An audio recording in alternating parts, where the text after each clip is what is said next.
ಶ್ರೀ ಗುರುಭ್ಯೋ ನಮಃ ಪರಮಗುರುಭ್ಯೋ ನಮಃ ಶ್ರೀಮದಾನಂದತೀರ್ಥ ಭಗವತ್ಪಾದಾಚಾರ್ಯ ಗುರುಭ್ಯೋ ನಮಃ ಸೃಷ್ಟಿಸ್ಥಿತ್ಯಪ್ಯಯೇಹ ನಿಯತಿ ತ್ರಿಷಿತಮೋ ಬಂಧಮೋಕ್ಷಾಶ್ಚ ಯಸ್ಮಾತ್ ಅಸ್ಯ ಶ್ರೀ ಬ್ರಹ್ಮರುದ್ರ ಪ್ರಭೃತಿ ಸುರನರದ್ವೀಷ ಶತ್ರುವಾತ್ಮಕಸ್ಯ ವಿಷ್ಣೋರ್ವ್ಯಸ್ತಾಃ ಸಮಸ್ತಾಃ ಸಕಲಗುಣನಿಧಿಃ ಸರ್ವದೋಷೋ ವ್ಯಪೇತಃ ಪೂರ್ಣಾನಂದಾವ್ಯಯೋ ಯೋ ಗುರುರಪಿ ಪರಮಶ್ಚಿಂತಯೇತಂ ಮಹಾಂತಂ ಜನ್ಮಾದ್ಯಸ್ಯ ಯತೋನ್ವಯಾದಿತರತಶ್ಚಾರ್ಥೇಷ್ವವಿಘ್ನಸ್ವರಾಟ್ ತೇನೇ ಬ್ರಹ್ಮಹೃದಾಯ ಆದಿಕವಯೇ ಮುಹ್ಯಂತಿ ಯಂ ಸೂರಯಃ ತೇಜೋ ವಾರಿಮೃದಾಂ ಯಥಾ ವಿನಿಮಯೋ ಯತ್ರ ತ್ರಿಸರ್ಗೋ ಮೃಷಾ ಧಾಮ್ನಾ ಸ್ವೇನ ಸದಾ ನಿರಸ್ತಕುಹಕಂ ಸತ್ಯಂ ಪರಂ ಧೀಮಹಿ ನಿರ್ಮತ್ಯೋಗ್ರಭವಾರ್ಣವೇ ನಿಜಮನೋಭೀಷ್ಟಂ ದಿಶಾಮೀತಿ ಯಃ ಸಮ್ಯಕ್ ಜ್ಞಾಪಯಿತುಂ ಕರೇಣ ವಿಲಸನ್ ಮಂಥಾನಮನ್ನೇನ ಚ ರಮ್ಯಂ ದಾಮದಲಂ ಮಹೇಶರಜತಗ್ರಾಮಶ್ರಿಯೋಲಂಕೃತಿಃ ಕರ್ವಂಧೀಶ್ವರ ಭಕ್ತಿಬಂಧನವಶಃ ಪ್ರೀತೋಸ್ತು ಕೃಷ್ಣಪ್ರಭುಃ ವಸುದೇವಸುತಂ ದೇವಂ ಕಂಸಚಾಣೂರಮರ್ದನಂ ದೇವಕೀ ಪರಮಾನಂದಂ ಕೃಷ್ಣಂ ವಂದೇ ಜಗದ್ಗುರುಂ ಕೃಷ್ಣಾಯ ವಾಸುದೇವಾಯ ಹರಯೇ ಪರಮಾತ್ಮನೇ ಪ್ರಣತಕ್ಲೇಶನಾಶಾಯ ಗೋವಿಂದಾಯ ನಮೋ ನಮಃ ಅಭ್ರಮಂ ಭಂಗರಹಿತಂ ಅಜಡಂ ವಿಮಲಂ ಸದಾ ಆನಂದತೀರ್ಥಮತುಲಂ ಭಜೆ ತಾಪತ್ರಯಾಪಹಂ ಯಸ್ವಾನುಭಾವಮಖಿಲ ಶ್ರುತಿಸಾರಮೇಕಂ ಅಧ್ಯಾತ್ಮದೀಪಮತಿತಿತಿರ್ಷತಾಂ ತಮೋಂದಂ ಸಂಸಾರಿಣಾಂ ಕರುಣಯಾಃ ಪುರಾಣಗುಹ್ಯಂ ತಂ ವ್ಯಾಸಸೂನುಮುಪಯಾಮಿ ಗುರುಂ ಮುನೀನಾಂ ಆಪಾದಮೌಲಿಪರ್ಯಂತಂ ಗುರೂಣಾಮಾಕೃತಿಂ ಸ್ಮರೇತ್ ತೇನ ವಿಘ್ನಾಃ ಪ್ರಣಶ್ಯಂತಿ ಸಿದ್ಧ್ಯಂತಿ ಚ ಮನೋರಥಾಃ ಶ್ರೀ ಗುರುಭ್ಯೋ ನಮಃ ಬಹಿರಂತಃ ಪುರದ್ವಾರಃ ಸರ್ವಾಃ ಪೂರ್ವವದಾವೃತಾಃ ತತೋ ಬಾಲಧ್ವನಿಂ ಶ್ರುತ್ವಾ ಗೃಹಪಾಲಾಃ ಸಮುತ್ಥಿತಾಃ ಸ್ವಸ್ತ್ಯಸ್ತು ಸತಾಂ ಅಶೇಷ ಸನ್ಮಂಗಲಾನಿ ಭವಂತು ಶ್ಲೋಕೈಕಶ್ರವಣಪಠನಮಾತ್ರೇಣ ಕಥಾ ಭಕ್ತಶ್ಚ ಶ್ರೋತॄಣಾಂ ನಿಖಿಲಕಲಿಕತಕಲ್ಮಷಾಪನೂತನ ಪಟುತರೆ ಮೋಕ್ಷಾದ್ಯಖಿಲ ಪುರುಷಾರ್ಥ ಸಾಧನೀಭೂತೆ ಶ್ರೀಮದ್ಭಾಗವತೆ ಮಹಾಪುರಾಣೇ ದಶಮಸ್ಕಂಧೇ ಯತ್ಕಿಂಚಿತ್ ಪೂರ್ವೋಕ್ತ ಪ್ರಮೇಯಾನುವಾದಃ ಹರಿ ಓಂ ಹರಿ ಓಂ ಹರಿ ಓಂ ಶ್ರೀ ಗುರುಭ್ಯೋ ನಮಃ. ಶ್ರೀಕೃಷ್ಣ ಪರಮಾತ್ಮನ ಅವತಾರದ ಪವಿತ್ರವಾದ ಪುಣ್ಯತಮವಾದ ಪರ್ವಕಾಲ ನಿನ್ನೆ ಇವತ್ತು. ದೇವತೆಗಳೆಲ್ಲರೂ ಆಚರಣೆ ಮಾಡುವ ದೊಡ್ಡ ಹಬ್ಬ ಇವತ್ತು. ಇಡೀ ಜಗತ್ತು ಆಚರಣೆ ಮಾಡುವ ನಾಡು ಹಬ್ಬ ಕೃಷ್ಣಾಷ್ಟಮಿ. ಪರಮಾತ್ಮ ದೇವಕಿಯ ಗರ್ಭದಿಂದ ಅವತಾರ ಮಾಡಿ ಬರುವಾಗ 14 ವರ್ಷದ ತರುಣನಾಗಿ ಬಂದಿದ್ದಾನೆ. ತಮದ್ಭುತಂ ಬಾಲಕಮಂಬುಧೇಕ್ಷಣಂ ಚತುರ್ಭುಜಂ ಶಂಖಗದಾದ್ಯುಧಾಯುಧಂ. ಯಾವ ಮಕ್ಕಳು ತಾಯಿಯ ಗರ್ಭದಿಂದ ಹೀಗೆ ಬಂದ ಕಥೆ ಇಲ್ಲ. ಬಟ್ಟೆ ಹಾಕೊಂಡು ರೆಡಿಯಾಗಿ ಮಕ್ಕಳು ಬಂದು ಅಂತಿಲ್ಲ. ಅಳತಾನೆ ಬರಬೇಕು. ನಾವೆಲ್ಲರೂ ಗರ್ಭದಿಂದ ಬರುವಾಗ ಅಳತಾ ಅಳತಾ ಬರಬೇಕು. ಅಳ್ಳಿಲ್ಲ ಅಂದ್ರೆ ಡಾಕ್ಟರಿಗೆ ದೊಡ್ಡ ಚಿಂತೆ. ಆದರೆ ಶ್ರೀಕೃಷ್ಣ ಪರಮಾತ್ಮ ಅಳತಾ ಬರಲಿಲ್ಲ. ಗರ್ಭದಿಂದ ಬರುವಾಗ ಶಂಖ, ಚಕ್ರ, ಗದ, ಪದ್ಮ, ಪೀತಾಂಬರ, ವನಮಾಲೆ, ವಕ್ಷಸ್ಥಳದಲ್ಲಿ ಲಕ್ಷ್ಮೀದೇವಿ ಕಿರೀಟ ಹಾಕೊಂಡಿದ್ದಾನೆ. ಬ್ರಹ್ಮದೇವರು ಕೊಟ್ಟ ಕೌಸ್ತುಭ ಮಾಲೆ ಹಾಕೊಂಡಿದ್ದಾನೆ. ಯಾವ ಮಗುವಿಗೆ ಇಷ್ಟು ಅಲಂಕಾರ ಮಾಡಿರ್ತಾರೆ? ಇಷ್ಟೆಲ್ಲ ಅಲಂಕಾರ ಗರ್ಭದಲ್ಲಿ ಯಾರು ಹೋಗಿ ಮಾಡಿದ್ರು ಅವನಿಗೆ? ದೇವಕಿಯ ಗರ್ಭದಿಂದ ಬರುವಾಗ ಅಷ್ಟು ಅದ್ಭುತವಾದ ರೂಪದಿಂದ ಪ್ರಕಟನಾಗಿದ್ದಾನೆ. ಇಬ್ಬರು ತಂದೆ ತಾಯಿಗಳು ನೋಡುತ್ತಾರೆ. ಏನೋ ಸಾಮಾನ್ಯವಾಗಿ ಮಗನಾಗಿ ಬರ್ತಾನೆ. ಯಾಕಂದ್ರೆ ವಾಮನನಾದಾಗ ಹೀಗೆ ಶಂಖಚಕ್ರ ಹಿಡ್ಕೊಂಡು ಬಂದಿರಲಿಲ್ಲ.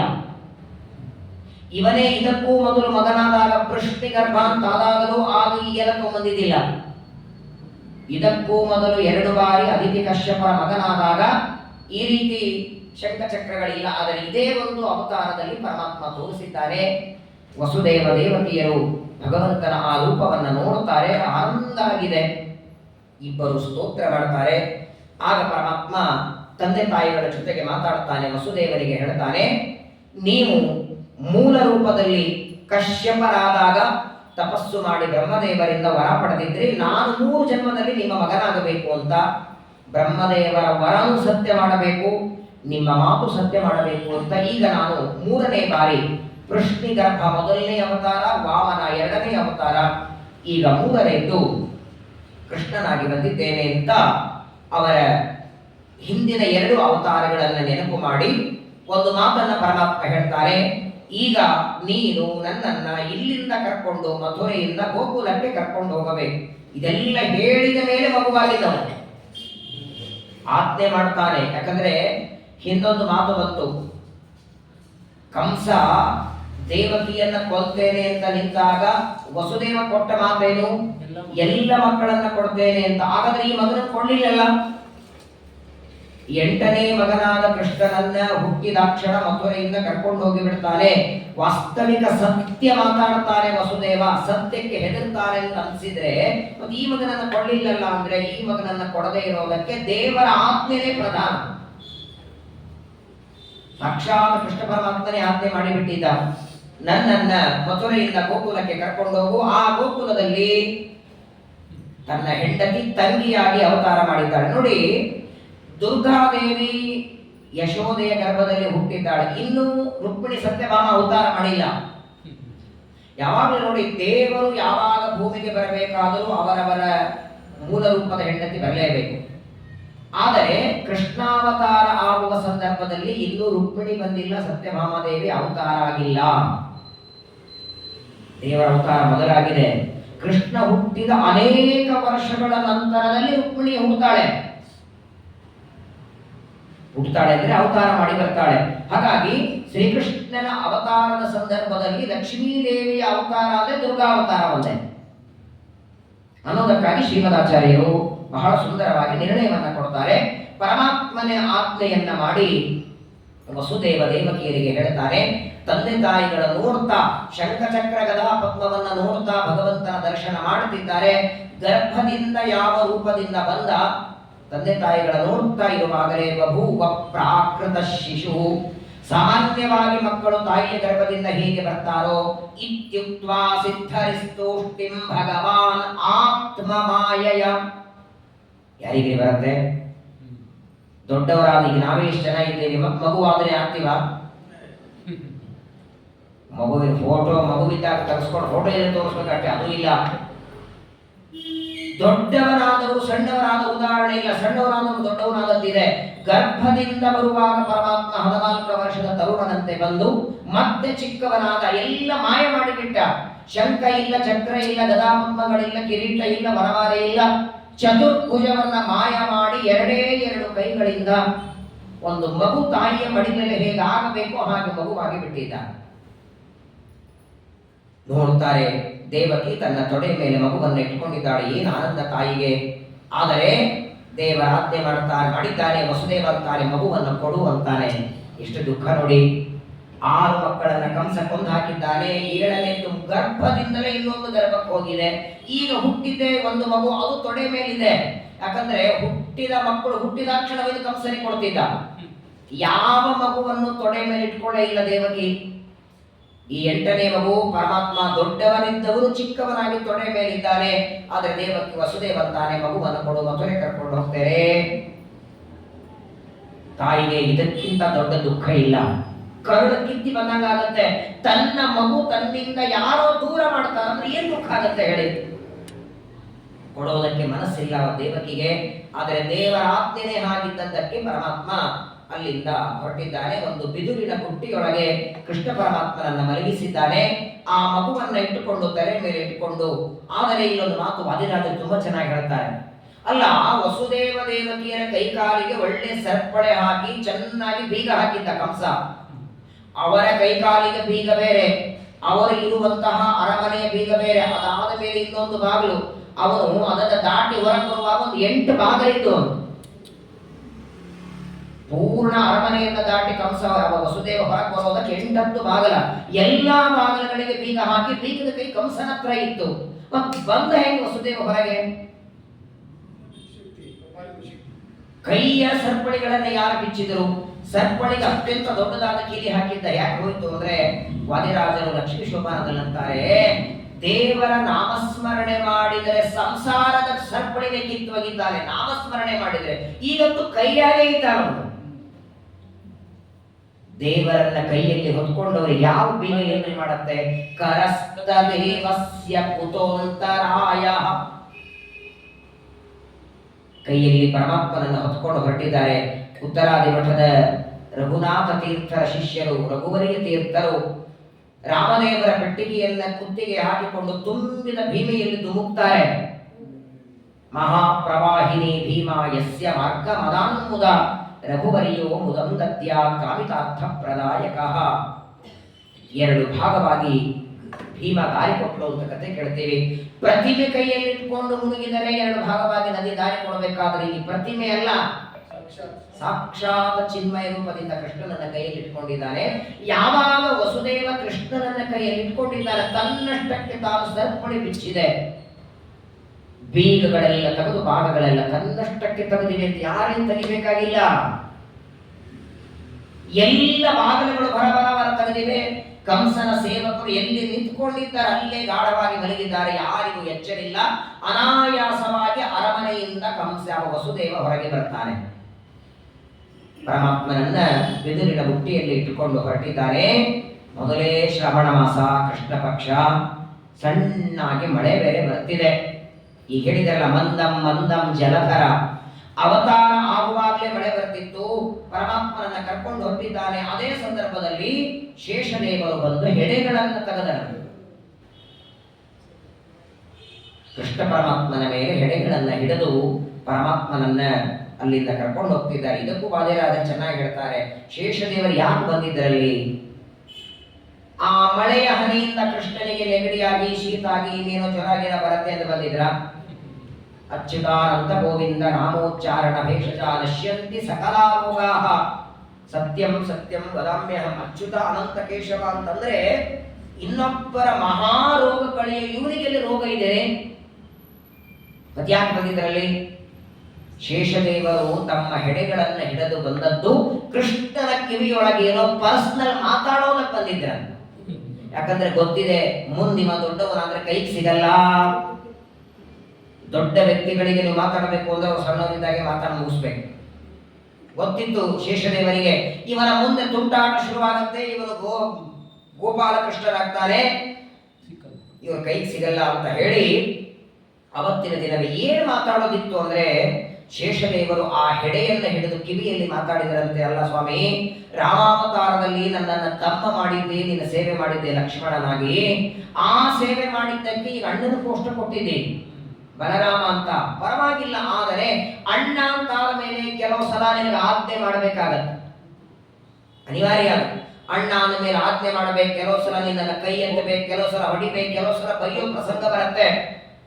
ಇಡೀ ಕೃಷ್ಣಾವತಾರದಲ್ಲಿ ಅಣ್ಣನಾಗಿ ಮುಂದೆ ನನ್ನಿಂದ ಏನೇ ಅಪಚಾರನಾದ್ರೂ ತಲೆಗೆ ಹಾಕೋಬೇಡ. ಸುಮ್ಮನೆ ನೀನ್ ನಿಮಿತ್ತಕ್ಕೆ ಅಣ್ಣ ಮಾಡಿದ್ದಕ್ಕೆ ಅದನ್ನ ಮಾಡಿರ್ತೇನೆ, ಅಪರಾಧ ಕ್ಷಮ ಮಾಡು ಅಂತ ಬೇಡ್ಲಿಕ್ಕೆ ಬಂದಿದ್ದರು. ಮೊದಲೇ ಬೇಡ್ಕೊಂಡ್ಬಿಟ್ರು ಶೇಷದೇವರು. ಬಲರಾಮನಾಗಿ ನಾನು ಮಾಡುವ ಇಡೀ ಬಲರಾಮ ದೇವರ ಕಥೆ ನೀವು ಕೇಳಿ, ಎಷ್ಟು ಬಾರಿ ಕೃಷ್ಣನ ವಿರೋಧ ಮಾಡಿದ್ದಾರೆ ಗೊತ್ತಾ? ಶ್ರೀಮದಾಚಾರ್ಯ ಆತ್ಮನಿರ್ಣಯದಲ್ಲಿ ಅದಕ್ಕೆ ಚಿನ್ನ ಭಕ್ತರು ಅಂತ ಕರೀತಾರೆ. ಅನೇಕ ಪ್ರಸಂಗಗಳಲ್ಲಿ ಬಲರಾಮ ದೇವರಿಗೂ ಕೃಷ್ಣನಿಗೂ ವಿರೋಧ, ಮಾನಸಿಕ ವಿರೋಧ. ಸಣ್ಣ ಮಕ್ಕಳಿದ್ದಾಗ ಕೃಷ್ಣ ಮಾಡುತ್ತಿದ್ದ, ಕೃಷ್ಣ ಅದನ್ನು ಮಾಡಿದ ಅಂತ ಚಾಡಿ ಅಂತ ಹೇಳ್ತಿದ್ರೆ 90% ಯಶೋದೆ ಕೃಷ್ಣನನ್ನು ಹೊಡೆಯೋದು ಚಾಡಿ ಹೇಳಿದೆ ಬಲರಾಮ ದೇವರು. ಸರಿ, ಸಣ್ಣ ಮಕ್ಕಳಿದ್ದಾಗ ಮಕ್ಕಳೆಲ್ಲ ಚಾಡಿ ಹೇಳಿದ, ದೊಡ್ಡವರಾದ ಮೇಲೂ ಕೂಡ ಅನೇಕ ಪ್ರಸಂಗಗಳಲ್ಲಿ ಭಗವಂತನ ವಿರೋಧ ಮಾಡಿದ್ದುಂಟು. ಹಾಗಾಗಿ ದೇವರ ವಿರೋಧ ಮೂಲ ರೂಪದಲ್ಲಿ, ಅವತಾರ ರೂಪದಲ್ಲಿ ಎರಡೂ ಕಡೆಗೆ ಮಾಡದೇ ಇದ್ದ ಪರಿಶುದ್ಧ ಭಾಗವತರು ಅಂದ್ರೆ ವಾಯುದೇವರು ಮಾತ್ರ. ಶುದ್ಧೇ ಭಾಗವತೆ ಧರ್ಮೇ ನಿರತೋ ಯತ್ ಗೃಹೋದರ. ಶೇಷದೇವರು ಒಂದು ಪ್ರಾರ್ಥನೆ ನೋಡಿ, ತಲೆ ಮೇಲೆ ಬುಟ್ಟಿಯಲ್ಲಿ ಕೃಷ್ಣ ಇಟ್ಕೊಂಡಿದ್ದಾನೆ, ವಸುದೇವನ ತಲೆ ಮೇಲೆ ಹಾವು ಶೇಷದೇವರು. ಅಕಸ್ಮಾತ್ ಹಿಂತಿರುಗಿ ನೋಡಿದ್ದಾದ್ರೆ ಅಲ್ಲೇ ಬಿಸಾಕಿ ಬುಟ್ಟಿ ಬಿಸಾಕಿ ಹೊಡೋಗಿರೋನು. ಶೇಷದೇವರು ಆ ಕೃಷ್ಣನಿಗೆ ಮಾತ್ರ ಹೆಡೆಯ ಆಕಾರದಲ್ಲಿ ನಿಂತ್ಕೊಂಡಿದ್ದಾರೆ. ಯಮುನಾ ನದಿಯ ಮಧ್ಯದಲ್ಲಿ ಹೊರಟಿದ್ದಾನೆ. ನಾವುಗಳಿಲ್ಲ, ಶ್ರಾವಣ ಮಾಸ, ಅಷ್ಟಮಿ ರಾತ್ರಿ, ಲೈಟ್ ಇಲ್ಲ, ಬೆಳಕಿಲ್ಲ, ಜೋರಾಗಿ ಮಳೆ, ತುಂಬಿದ ಯಮುನೆ, ಎಲ್ಲಾ ನದಿಗಳು ತುಂಬಿವೆ. ಯಮುನಾ ನದಿ ಇವಾಗ ಎಷ್ಟು ಹೊಲಸಾಗಿದೆ ಯಮುನೆ. ಇವಾಗ ಹೋದ್ರೆ ನಿಮ್ಮ ಸ್ನಾನಕ್ಕೂ ನೀರು ಸಿಗಲ್ಲ, ಅಷ್ಟು ಹೊಲಸಾಗಿದೆ. ಆದರೆ ಶ್ರೀಕೃಷ್ಣ ಪರಮಾತ್ಮ ಅವತಾರ ಮಾಡಿದಾಗ ತುಂಬಿ ಹರಿಬೇಕು. ಆ ದಂಡೆಗೆ ದಾಟೋದಕ್ಕೆ ಒಂದು ಅರ್ಧ ಗಂಟೆ, ಮುಕ್ಕಾಲು ಗಂಟೆ ಟೈಮ್ ಬೇಕು. ಏನೋ ಸೊಂಟದಷ್ಟು ನೀರಲ್ಲ ರೀ, ಮಳೆಗಾಲ, ಶ್ರಾವಣ ಮಾಸ, ಸರಿ ಏನೋ ದಾಟಿ ಹೋಗೋಣ ಅಂತಾರೆ. ನಾವುಗಳ ಕಾಣಿಲ್ಲ, ತಲೆ ಮೇಲೆ ಬುಟ್ಟಿ ಇಟ್ಕೊಂಡು ಹೊರಟಿದ್ದಾನೆ. ಮೊದಲು ಮೊಳಕಾಲಿಗೆ ನೀರು ಬಂತು, ಸೊಂಟಕ್ಕೆ ಬಂತು, ಹೊಟ್ಟೆಗೆ ಬಂತು, ಎದೆಗೆ ಬಂತು, ಕುತ್ತಿಗೆಯವರೆಗೆ ನೀರು ಬಂದಿದೆ ವಸುದೇವನಿಗೆ. ಆದರೂ ಒಳಗೆ ಹೊರಟಿದ್ದಾನೆ. ಕೊನೆಗೆ ಕಣ್ಣಿನವರೆಗೆ ಬಂದಿದೆ. ಅಲ್ಲ, ಕಣ್ಣಿನ ವಸುದೇವ ಪೂರ್ಣ ಮುಳುಗಿ ಬಿಟ್ಟಾದ್ರೆ ಹೋಗೋದು ಹೇಗೆ? ಒಳಗೆ ಹೋದಂತೆ ಹೋದಂತೆ ನದಿಯ ಪ್ರವಾಹ ಹೆಚ್ಚಾಗ್ತಿದೆ. ವಸುದೇವ ನೀರಲ್ಲಿ ಮುಳುಗುತ್ತಾ ಇದ್ದಾನೆ. ವಸುದೇವ ಅಂತಾನೆ, ಸ್ವಾಮಿ ದಾರಿ ಕಾಣಿಸ್ತಾ ಇಲ್ಲ, ಏನ್ ಮಾಡೋದು ಅಂದ ಕ್ಷಣ ಆ ಬಿದುರಿನ ಬುಟ್ಟಿಯಲ್ಲಿ ಮಲಗಿದ ಪರಮಾತ್ಮ ತನ್ನ ಕಾಲನ್ನು ಹೊರಗೆ ಹಾಕಿದ. ಭಗವಂತನ ಪಾದದ ಹೆಬ್ಬರಳಿನ ಉಗುರಿನ ತುದಿ ತಾಕಿತು ಯಮುನೆಗೆ. ಇಡೀ ಪಾದ ಅಲ್ಲ, ಇಡೀ ಪಾದದ ಹೆಬ್ಬರಳಲ್ಲ, ಹೆಬ್ಬರಳಿನ ಉಗುರಿನ ತುದಿಯನ್ನ ತಾಕಿಸಿದ. ಎರಡು ಭಾಗ ಆಗಿಬಿಟ್ಟ. ಅದಕ್ಕೆ ಕಾಯ್ತಿದ್ಲು ದೇವರು. ನೋಡಿ, ದರ್ಶನ ಕೊಡೋದು ಬೇಡ, ಸ್ಪರ್ಶ ಕೊಡೋದು ಬೇರೆ. ತಿರುಪತಿಗೆ ಹೋದ್ರೆ ಶ್ರೀನಿವಾಸನ ಪಾದ ದರ್ಶನ ಮಾಡ್ಕೊಳ್ತೀವಿ, ಮುಟ್ಲಿಕ್ಕೆ ಬಿಟ್ರೆ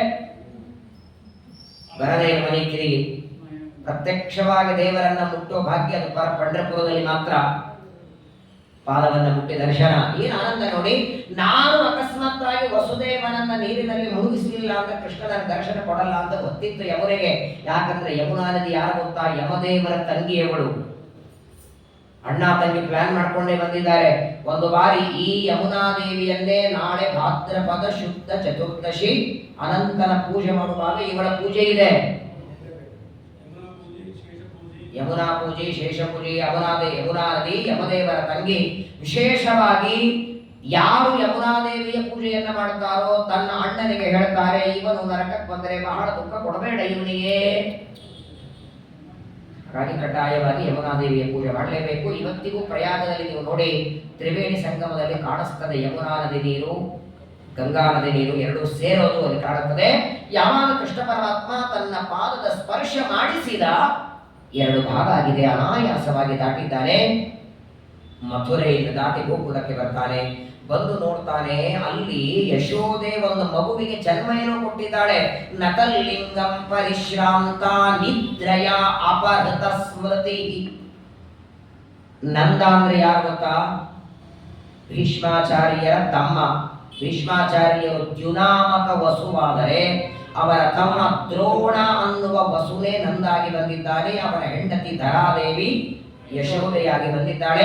ಪರಮಾತ್ಮನ ಬಾಲಲೀಲೆಗಳನ್ನು ನೋಡಬೇಕು ಅಂತ ತಪಸ್ಸು ಮಾಡಿ ವರ ಬೇಡಿದ್ದಕ್ಕೆ ಮಥುರೆ ಬಿಟ್ಟು ಗೋಕುಲಕ್ಕೆ ಬರಬೇಕಾಯಿತು ದೇವರು. ಭಕ್ತರು ಏನು ವರ ಬೇಡ್ತಾರೆ ಅದನ್ನು ಪರಮಾತ್ಮ ಪೂರ್ಣ ಮಾಡಬೇಕು. ಬಂದಿದ್ದಾನೆ. ಆದರೆ ನೋಡಿ, ವಾಸ್ತವಿಕ ತಮೋಗುಣಕ್ಕೆ ಅಭಿಮಾನಿ ದುರ್ಗಾದೇವಿ, ನಿತ್ಯ ಕೊರೋಳೆ ಅವಳು. ತಾಮಗ್ನಿವರ್ಣಾಂ ತಪಸಾಂ ಜ್ವಲಂತೀಂ ವೈರೋಚನೀಂ ಕರ್ಮ ಫಲೇಷು ಜುಷ್ಟಾಂ ದುರ್ಗಾಂ ದೇವೀಂ ಶರಣಮಹಂ ಪ್ರಪದ್ಯೆ ಸುತರಸಿ ತರಸೇ ನಮಃ. ಯಜುರ್ವೇದ ಮಂತ್ರ ಹೇಳುತ್ತದೆ. ಇವಾಗ ನೀವು ಗಾಡಿ ಪೂಜೆ ಮಾಡ್ತೀವಲ್ಲ, ವಾಹನ ಪೂಜೆಗಳು. ಆ ಇಂಜನ್ ಒಳಗೆ ದುರ್ಗಾದೇವಿಯಲ್ಲಿ ಆವಾಹನ ಮಾಡೋದು. ಇದು ನಾಳೆ ಆಶ್ವಿನ ಮಾಸದಲ್ಲಿ ಆಯುಧ ಪೂಜಾ ಅಂತ ಅವತ್ತು ಮಾತ್ರ ಅಲ್ಲ, ವಾಸ್ತವಿಕ ಪ್ರತಿ ಅಮಾವಾಸ್ಯೆ ಗಾಡಿ ಪೂಜೆ ಮಾಡಬೇಕಂತ. ಆಕ್ಸಿಡೆಂಟ್ ಆಗದೇ ಇದ್ದಾಗ ದುರ್ಗಾದೇವಿ ನೋಡ್ಕೊತಾಳೆ. ಹಾಗಾಗಿ ಎಲ್ಲರ ನಿದ್ದೆಗೆ ತಮೋ ಗುಣಕ್ಕೆ ಅಭಿಮಾನಿ, ನಿದ್ದೆಗೆ ಅಭಿಮಾನಿ. ಎಲ್ಲೋ ಇದ್ದವಳು ಕೂತಳೆ ನಿದ್ದೆ ಕೊಡ್ತಾಳೆ, ಅಲ್ಲೊಂದು ಪಕ್ಕದಲ್ಲೇ ಇದ್ದಾಳೆ. ಯಶೋದೆಯ ಗರ್ಭದಿಂದ ದುರ್ಗಾದೇವಿ ಅವತಾರ ಆಗಿದೆ. ಯಶೋದೆ ಮಾತ್ರ ಗಾಢವಾಗಿ ಮಲಗಿದ್ದಾಳೆ. ಆ ಯಶೋದೆಗೆ ನಾನು ಜನ್ಮ ಕೊಟ್ಟದ್ದು ಹೆಣ್ಣು ಮಗುವಿಗೋ ಗಂಡು ಮಗುವಿಗೋ ಅನ್ನುವ ಎಚ್ಚರವೂ ಇಲ್ಲ, ನೆನಪೂ ಇಲ್ಲ, ಗೊತ್ತೂ ಇಲ್ಲ. ಅವಳಿಗೆ ಅನಾಯಾಸವಾಗಿ ಬಂದಿದ್ದಾನೆ.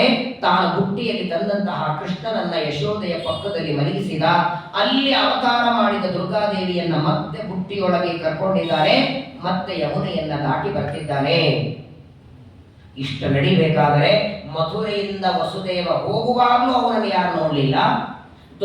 ಗೋಕುಲದಲ್ಲಿ ಬಂದು ಯಶೋದೆ ಪಕ್ಕದಲ್ಲಿ ಮಲಗಿಸಿ ಅಲ್ಲಿದ್ದ ಮಗುವನ್ನು ತಗೊಂಡು ಹೋಗುವವರೆಗೂ, ಯಾಕಂದ್ರೆ ಎಲ್ಲರಿಗೂ ಅಷ್ಟು ಗಾಢವಾದ ನಿದ್ದೆ. ಇವರಿಬ್ಬರು ಗಂಡ ಹೆಂಡತಿ ವ್ಯಾಪಾರ ಇದು. ಗಂಡನಾದ ಪರಮಾತ್ಮ ಮಥುರೆಯಿಂದ ಗೋಕುಲಕ್ಕೆ ಬಂದ, ಹೆಂಡತಿಯಾದ ದುರ್ಗೆ ಇಲ್ಲಿಂದ ಅಲ್ಲಿ ಹೊರಟಿದ್ದಾಳೆ. ಎಲ್ಲಿವರೆಗಂದ್ರೆ ಮತ್ತೆ ವಸುದೇವ ದುರ್ಗಾದೇವಿಯನ್ನ ತಲೆ ಮೇಲೆ ಹೊಟ್ಕೊಡ್ತಾನೆ. ಮತ್ತೆ ಎರಡು ಭಾಗವಾಗಿ ನದಿಯಾಯಿತು, ದಾಟಿದ, ಬಂದ ಮೇಲೆ ಯಾವ ರೀತಿ ಕಂಸ ಬಾಗಲನ್ನ ಹಾಕಿ ಬೀಗ ಹಾಕಿದ್ದು ಮತ್ತು ಹಾಗೆ ಕೂಡ್ಕೊಡುತ್ತಂತೆ ಎಲ್ಲ. ನಮ್ಮನೆ ಬೀಗ ನಾವೇ ಹಾಕ್ಬೇಕು, ನಾವೇ ತೆಗಿಬೇಕು. ಇವಾಗ ಏನೋ ಬಂದಿವೆ, ಹೀಗೆ ಮಾಡಿದ್ರೆ ಸಾಕು, ತಾವೇ ಬೇಗ ಕೂತ್ಕೋತವೆ. ಏನೋ ಒಟ್ಟಿಗೆ ವಿದ್ಯಾರ್ಥಿಗಳು ಕಂಡು ಹಿಡಿತಿದ್ದಾರೆ, ಲೈಟ್ ಬಟನ್ ನೀವೇನು ಹಾಸ್ಬೇಕಾಗಿಲ್ಲ, ಹಿಂಗಂತ ಸಾಕು ಹೋಗ್ಬಿಡ್ತೇವೆ. ಹಿಂಗಂದ್ರೆ ಹೋಗ್ತವೆ, ಭಾಳ ಹಿಂಗಂದ್ರೆ ಬರೋದೇ ಇಲ್ಲ. ಆಮೇಲೆ ಅವ್ರು ಹೀಗೆ ಮಾಡ್ಕೊಂಡು ಹೋಗಂತೆ, ಮಾತಾಡಿದ್ರೆ ಹೋಗ್ತವೆ, ಮಾತುಗಳಿಂದ ಹೋಗುತ್ತೆ. ಅದೇನೋ ಬಂದಿವೆ ಇಲ್ಲ, ನೀವೇನ್ ಹೇಳ್ತಿರೋದು ಕೇಳ್ತದೆ ಮಾತು. ಏನೋ ಅಲೆಕ್ಸ ಏನು ಅಂತಾರಲ್ಲ ನೋಡಿ, ಅದೇ ಚಂದ. ನಮ್ಮ ಮಕ್ಕಳೇ ಮಾತು ಕೇಳುತ್ತೆ, ಎಲ್ಲ ಹೇಳಿದ್ ಕೇಳ್ತದ. ಮಕ್ಕಳಕ್ಕಿಂತ ಒಳ್ಳೇದಲ್ವೇ ಅದು? ಇದೇ ಹಾಡು ಅಂದ್ರೆ ಹಾಡ್ತದೆ, ಇದೇ ಪಾರಾಯಣ ಮಾಡಿ. ಮಕ್ಕಳು ಹುಟ್ಟು ಹತ್ರ ಪಾರಾಯಣ ಮಾಡೋದು ಮಾಡ್ತಾರ? ಅದಕ್ಕೆ ಹೇಳಿ ನೋಡಿ, ಶುರು ಮಾಡಿ ಬಿಡ್ತದೆ ವಿಶ್ವಂ ವಿಷ್ಣು ವಶಂಕಾರೋ. ಹಾಗಾಗಿ ಪರವಾಗಿಲ್ಲ, ಅದನ್ನ ದತ್ತು ತಗೊಂಡ್ರು ಪರವಾಗಿಲ್ಲ ಮಗ ಅಂತ ನೋಡಿ. ಬಹಿರಂತ ಪೂರದ್ವಾರ ಸರ್ವಾಹ ಪೂರ್ವದಾವೃತಾಹ. ದುರ್ಗಾದೇವಿಯನ್ನ ಕರ್ಕೊಂಡು ಮತ್ತೆ ಮಥುರೆಯಲ್ಲಿ ಕಾಲಿಟ್ಟಿದ್ದಾನೆ. ಯಾವ ರೀತಿ ಕಂಸ ಹಾಕಿದ್ದ ಬಾಗಲು ಅದೇ ರೀತಿ ಬಾಗಲು ಹಾಕೊಂಡಿವೆ. ವಸುದೇವರ ಕೈಗೆ ಮತ್ತೆ ಬೇಡಿಗಳು, ಮತ್ತೆ ಕೀಲಿ ಹಾಕಿದೆ. ಯಾವಾಗ ವಸುದೇವರ ಕೈಕಾಲಿಗಳಿಗೆ ಮೊದಲಿನಂತೆ ಬೇಡಿ ಆಯಿತೋ ಆಗ ಒಳಗೆ ಬಂದ ಮೇಲೆ ಆ ದುರ್ಗಾದೇವಿ ಜೋರಾಗಿ ಅಳೋದಕ್ಕೆ ಶುರು ಮಾಡಿಲ್ಲ. ಸಾಮಾನ್ಯವಾಗಿ ಮನುಷ್ಯನಿಗೆ ಅಳು ಯಾವಾಗ ಬರುತ್ತೆ? ನೋಡಿ, ಪ್ರಪಂಚದಲ್ಲಿ ದುಃಖ ಆದಾಗ ಅಳೋರು ಬಹಳ ಜನ ಇದ್ದಾರೆ. ಇನ್ನೊಬ್ಬರು ಸುಖದಲ್ಲಿದ್ರು ಅಳೋರು ಎಷ್ಟೋ ಜನ ಇದ್ದಾರೆ. ಹೊಟ್ಟೆ ಉರಿ ಅಂತಾರಲ್ಲ, ಅವನಿಗೇನೋ ಪ್ರಮೋಷನ್ ಆದ್ರೆ ಅಕಸ್ಮಾತ್ ಅವನಿಗೆ ರಾಯರ ಮಠದಲ್ಲಿ ಆರಾಧನೆಯಲ್ಲಿ ಮೊದಲನೇ ಪಂಕ್ತಿ ಎಲೆ ಸಿಕ್ಕಿ ಅಳ್ಕೊಂಡು ಕೂತಿರ್ತಾರೆ. ಎಂತವನು ಎಲೆ ಸಿಕ್ಕಲ್ರಿ ಅಂತ. ದುಃಖ ಆದವರಿಗೆ ಕಣ್ಣೀರು ಬರಬೇಕು, ಇಲ್ಲಿ ಯಾಕೆ ಕಣ್ಣೀರು ಬಂತು? ಆದರೆ ನೋಡಿ, ದುರ್ಗಾದೇವಿ ಬರೀ ಅಳೋದಲ್ಲ, ಅಳೋದು ಎರಡು ರೀತಿ ಇರುತ್ತೆ. ಕೆಲವರು ಒಳಗೆ ಅಳುತ್ತಿರ್ತಾರೆ, ಗೊತ್ತಿರಲ್ಲ. ಧ್ವನಿ ಮಾಡಿ ಅಳೋದಿದೆ ನೋಡಿ. ಒಂದು ಮಗು ಹತ್ರೆ ಎಷ್ಟು ಧ್ವನಿ ಕೇಳಿಸ್ಬೇಕು, ಅಕ್ಕಪಕ್ಕದವ್ರಿಗೆ ಕೇಳಿಸ್ತದೆ, ಬಹಳ ಆದ್ರೂ ಒಂದು ಎರಡು ಮನೆ ಕೇಳಿಸ್ತದೆ. ಆ ದುರ್ಗಾದೇವಿ ಒಳಗೆ ಬಂದಾಕ್ಷಣ ಅಳೋದನ್ನ ಶುರು ಮಾಡಿದ್ರೆ ಮಲಗಿದವರಿಗೆ ಎಚ್ಚರ ಆಯ್ತಾರೆ. ಯಾಕಂದ್ರೆ ನಿದ್ದೆನೂ ಅವಳೇ ಕೊಟ್ಟಿದ್ಲಲ್ಲ. ತಮೋ ಗುಣಕ್ಕೆ ಅಭಿಮಾನಿಯಾದದ್ದರಿಂದ ತನ್ನ ಮಾಯಾಶಕ್ತಿಯಿಂದ ದುರ್ಗಾ ರೂಪದಿಂದ ನಿದ್ದೆ ಕೊಟ್ಟಿದ್ದಾಳೆ. ಮತ್ತೆ ಯಾರು ನಿದ್ದೆ ಕೊಡ್ತಾರ ಅವರೇ ಎಬ್ಬಿಸ್ಬೇಕಲ್ಲ. ನೋಡಿ, ಪ್ರಪಂಚದಲ್ಲಿ ನಿಜವಾಗಿ ಮಲಗಿದವರನ್ನು ಎಬ್ಬಿಸಬಹುದು, ಮಲಗಿದವರು ನಾಟಕ ಮಾಡ್ತಿರ್ತಾರೆ ನೋಡಿ, ಬಹಳ ಭಯಾನಕ ಅವರನ್ನು ಎಬ್ಬಿಸೋದು. ನಿದ್ದೆ ಮಾಡ್ತಿರಲ್ಲ, ಕಣ್ಣು ಮುಚ್ಚಿರ್ತಾರೆ, ಶಂಖವಾದ್ಯ ಹೊಡೆಯಿರಿ. ಆದರೆ ಪ್ರಾಯ ಎಲ್ಲರನ್ನು ಎಬ್ಬಿಸೋದಕ್ಕೇನು ಒಂದ ಅವರನ್ನು ಅಲ್ಲಾಡಿಸಿ ಎಬ್ಬಿಸ್ಬೇಕು, ಇಲ್ಲ ನೀರು ಹೊಡೆದು ಎಬ್ಬಿಸ್ಬೇಕು. ಅಳೋ ಧ್ವನಿ ಕೇಳಿ ಹೇಳೋರು ಯಾರಿದ್ದಾರೆ? ಅಕಸ್ಮಾತ್ತಾಗಿ ನಾವು ಮಲ್ಕೊಂಡಾಗ ಯಾವುದೋ ಮಗು ಅಳತಿದ್ರೆ ಇನ್ನೊಂದೆರಡು ಹೊಚ್ಕೋತೀವಿ, ಕೇಳಿಸ್ಬಾರ್ದು ಅಂತ. ಡಿಸ್ಟರ್ಬ್ ಆಗತ್ರಿ, ಯಾವುದೋ ಮಗು ಅಳತಿದೆ, ಅವ್ರ ಮನೆಗೆ ಹೋಗಿ ಮಲಗಿಸ್ರಿ, ಮಗಳಿಗೆ ನಾವು ಮಲಗಬೇಕು, ಮಗುವೆ ಮಲಗಿಸ್ರಿ ಅಂತೀವಿ. ಈ ನೋಡಿ, ಸಾಕ್ಷಾತ್ ದುರ್ಗಾದೇವಿ ಎಷ್ಟು ಜೋರಾಗಿ ಅಳತಿದ್ದಾಳೆ. ಆ ವಸುದೇವನಿಗೆ ದೇವಕಿಗೆ ಯಾವ ಕಾರಾಗೃಹದಲ್ಲಿ ಕಟ್ಟಿ ಹಾಕಿದ್ದಾರೆ ಕಂಸ, ಅಲ್ಲಿ ಅಂದ್ರೆ ಕಂಸನ ಅರಮನೆಯಲ್ಲಿ ಧ್ವನಿ ಕೇಳಿಸಿದೆ. ಆಗ ಎಲ್ಲ ಗ್ರಹಪಾಲಾಹ ಸಮುತ್ಥಿತ, ಎಲ್ಲರ ಎದ್ದರಂತೆ. ಎಲ್ಲ ಕಂಸನ ಸೇವಕರು ಹೇಳ್ತಾರೆ, ನೋಡ್ತಾರೆ, ದೇವಕಿಯ ಮಡಿಲಲ್ಲಿ 8ನೇ ಮಗು ಇದೆ. ಓಡಿ ಬಂದ್ರಂತೆ ಕಂಸನಿಗೆ ಹೇಳ್ತಾರೆ, 8ನೇ ಗರ್ಭ ಹುಟ್ಟಿದ ತಕ್ಷಣ ಹೇಳೋದಿದೆಯಲ್ಲ, 8ನೇ ಮಗು ಹುಟ್ಟಿದೆ. ತನ್ನ ಸೇವಕರ ಧ್ವನಿ ಕೇಳಿ ಓಡಿ ಬರ್ತಾನೆ. ಬಂದವನೇ ಬಂದು ನೋಡ್ತಾನೆ, ತಂಗಿಯ ತೊಡೆ ಮೇಲೆ ಇತ್ತು. ಕೊಡುವಂತ ಬೇಡಿದ ಮಗುವನ್ನ. ಇದಕ್ಕಾಗಿಯೇ 8 ವರ್ಷದಿಂದ ಕಾಯ್ತಿದ್ದೆ. ಯಾವತ್ತೋ ಆಕಾಶವಾಣಿಯಾಗಿ ಇವರಲ್ಲಿ ಹುಟ್ಟುವ 8ನೇ ಗರ್ಭದಿಂದ ಮರಣ ಅಂತ ಕೇಳಿದ್ನೋ ಅವತ್ತಿನಿಂದ ಸರಿಯಾಗಿ ಊಟ ಮಾಡ್ತಿಲ್ಲ, ನಿದ್ದೆ ಮಾಡ್ತಿಲ್ಲ. ಈ ಶತ್ರುವಿಗಾಗಿ ಕಾಯ್ತಿದ್ದೆ. ಕೊಡುವ ಮಗುವನ್ನ ಅಂತ ದೇವಕಿಗೆ ಮೊದಲು ಬಂದು ಬೇಡಿದ ಅಂತೆ. ಬೇಡಿದರೆ ದೇವಕಿ ಅಂತಾಳೆ, ಬೇಡ ಅಂದು. ಇದು ಒಂದು ಮಗುವಾದರೆ ಇರ್ಲಿಪ್ಪ ನನಗೆ. ಸ್ಪೃಶೇಯಂ ತವ ಕಲ್ಯಾಣ ನಾಂತು ಮಾರಹಸಿಮ ಪ್ರಭು. ಇದು ನಿಮ್ಮ ಸೊಸೆಯನ್ನು ನಿನಗೆ ಆಕಾಶವಾಣಿ ಹೇಳಿದ್ದು ಇವರಲ್ಲಿ ಹುಟ್ಟುವ 8ನೇ ಮಗನಿಂದ ಮರಣ ಅಂತ. ಇದು ಮಗ ಅಲ್ಲ, ಮಗಳಿದು. ನಿನಗೆ ಸೊಸೆಯಾಗಬೇಕು. ಏನಿದ್ರು ಸೋದರ ಮಾವನಿಗೆ ಸೋದರ ಸೊಸೆ ಮೇಲೆ ಪ್ರೀತಿ ಅಲ್ವಾ, ತಂಗಿಯ ಮಗಳು ಅಂತ ಅಭಿಮಾನ ಪ್ರೀತಿ ಇರತ್ತೆ. ಈಗಾಗಲೇ 6 ಮಕ್ಕಳನ್ನ ಕೊಂದಿ ನಾನು ಏನಲ್ಲಿಲ್ಲ. 7ನೇದು ಹುಟ್ಟಲಿಲ್ಲ, 8ನೇದು ಒಂದು ಹೆಣ್ಣಿದೆ. ಈ ಒಂದು ಮಗುವಿನ ಮುಖ ನೋಡ್ಕೊಂಡು ಅದು ಜೀವನ ಮಾಡ್ತೇನಪ್ಪ, ದಯಮಾಡಿದ ತಗೋಬೇಡ ಅಂತ ಅಂಗಲಾಚೆ ಬೇಡಿದ್ದಂತೆ. ನಾತು ಮರಹಸಿ ಮಂದಾಯ ಅಂಗೇ ಮಾಂ ಚರಮಾಂ ಪ್ರಜಾಂ. ಇದಾದ್ಮೇಲೆ ಮಕ್ಕಳಾಗಲ್ಲ, ಇದು ಕೊನೆ ಮಗು. ಇದು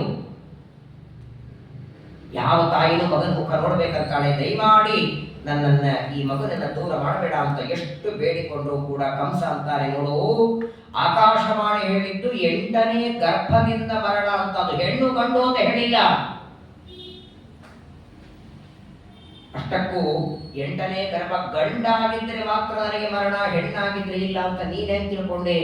ಯಾಕಂದ್ರೆ ಇವತ್ತಾಳೆ ಗಂಡಸರಿಗಿಂತ ಹೆಣ್ಮಕ್ಳೇ ಚೆನ್ನಾಗಿ ಗೊತ್ತಲ್ಲ. ನೀಲಿ ಡ್ರಮ್ಮು, ಸಿಮೆಂಟಿನ ಉಸುಕು ಬಂದಿದ್ದೀವಲ್ಲ, ವಾಟ್ಸಪ್ಪಲ್ಲಿ ನೋಡಿರ್ತೀರಲ್ಲ ಬೇಕಾದಷ್ಟು. ಎಂಥ ಭಯಾನಕ ಕೃತ್ಯಗಳು ಕಲಿಯುವುದರಲ್ಲಿ ನಡೆದಿವೆ ನೋಡಿ. ಪ್ರಾಯ ಒಂದು ಕಾಲದಲ್ಲಿ ಯಾರನ್ನೇ ಹೆದರಿಸೋದು, ಹೊಡೆಯೋದು ಒಂದು ಗಂಡಸರಿಗೆಲ್ಲ ಮಾಡ್ತಾರಂದ್ರೆ ಇವತ್ತಿನ ಹೆಣ್ಮಕ್ಕಳಲ್ಲಿ. ಈ 28ನೇ ಶತಮಾನದ ಹೆಣ್ಮಕ್ಳು ಏನ್ ಮಾಡಿ ಕಡಿಯಿದ್ದಾರೆ. ನಮ್ಮ ಮನೆಯವರು ದಿನ ಒಂದಿಷ್ಟು ವಾಟ್ಸಪ್ಪಲ್ಲಿ ಏನೋ ನೋಡಿರ್ತಾರೆ, ಯಾವುದೋ ಒಂದು ಹೇಳ್ತಾರೆ, ನೋಡಿದ ತಕ್ಷಣ ಭಯ. ಮದುವೆಯಾಗಿ ಒಂದು ಗಂಡು ಮಗುವಿದೆ, ಒಳ್ಳೆ ಸುಂದರವಾದ ಮಗು, ಸುಮಾರು 8 ವರ್ಷ ಆಗಿದೆ ಮದುವೆಯಾಗಿ, ಒಳ್ಳೆ ಅಲ್ಲೊಮ್ಮೆ ದಂಪತಿಗಳು. ಆ ಹುಡುಗಿಗೆ ಇನ್ಯಾರದೋ ಮೇಲೆ ಇಷ್ಟ ಆಯಿತು ಅಂತ ಈ ಗಂಡನನ್ನ ಮಗನನ್ನ ತಾನೇ ಕೊಂದು ಅವನ ಜೊತೆ ಓಡೋಗಿದ್ದಾನೆ.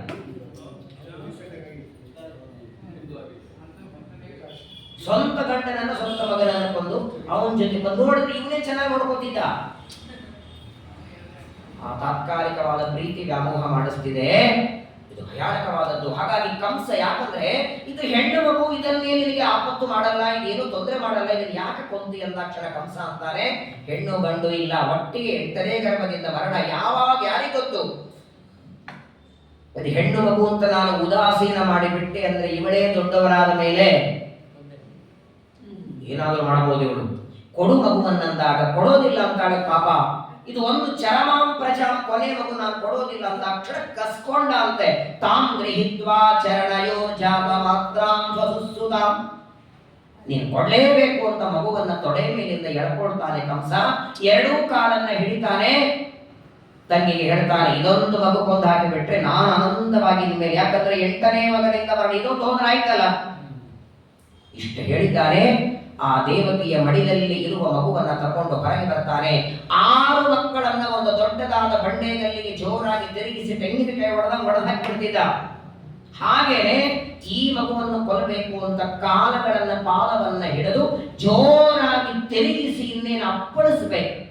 ಅವನ ಕೈ ಜಾರಿ ಆಕಾಶಕ್ಕೆ ಹಾರಿದ್ದಾನೆ. ಸಾಕ್ಷಾತ್ ದುರ್ಗಾದೇವಿಯವಳು ಆಕಾಶಕ್ಕೆ ಹಾರಿ ಅಷ್ಟಭುಜ ಧಾರಣ ಮಾಡಿದ್ದಾಳೆ. ಕಾಲಿ ಪೀತಾಂಬರಧರ ಗಜ ಕುಂಭೋಪಮಸ್ತಿನಿ ಚಕ್ರ ವಿಸ್ತೀರ್ಣ ಜಗನ ಚಂದ್ರವಕ್ತ್ರ ಚತುರ್ಭುಜ. ಹೇ ಅದ್ಭುತವಾದ ರೂಪ. ಅಷ್ಟಭುಜಗಳು, 8 ಆಯುಧಗಳು, ಪ್ರಚಂಡವಾದಂತಹ ರೂಪದಿಂದ ಆಕಾಶದಲ್ಲಿ ನಿಂತ್ಕೊಂಡಿದ್ದಾಳೆ. ನೋಡ್ತಿದ್ದಾನೆ. ಇದಕ್ಕೂ ಮೊದಲು 6 ಮಕ್ಕಳನ್ನು ಕೊಲ್ಲುವಾಗ ಈ ಕೈ ಜಾರಿ ಹೋದದ್ದಲ್ಲ. ಇದೇ ರೀತಿ ಯಾವುದು 8ನೇದು ಭಯಾನಕ ಇದೆಯಲ್ಲ ಮಗು, ಇದು ಕೈಯಿಂದ ಚಾರುವಾಗ ಮಗುವಿತ್ತು. ಆದರೆ ಅಷ್ಟಭುಜ ಧಾರಣ ಮಾಡಿಕೊಂಡು ಮಗು ನಿಂತಿದೆ. ದುರ್ಗಾದೇವಿ ತನ್ನ 8 ಭುಜಗಳಿಂದ ನಿಂತು ಒಂದು ಮಾತು ಹೇಳ್ತಾಳೆ ಕಂಸನಿಗೆ, ಕಿಮ್ಮಯ ಹತಯ ಮಂದ ಜಾತ ಖಲು ತವಾಂತಕಃ. ಯತ್ಕ್ವಚಿತ್ ಪುನರ್ವಕ್ಷತ್ರುರ್ಮಾ ಹಿಂಸೈಕಪಣತಾಮೃತ.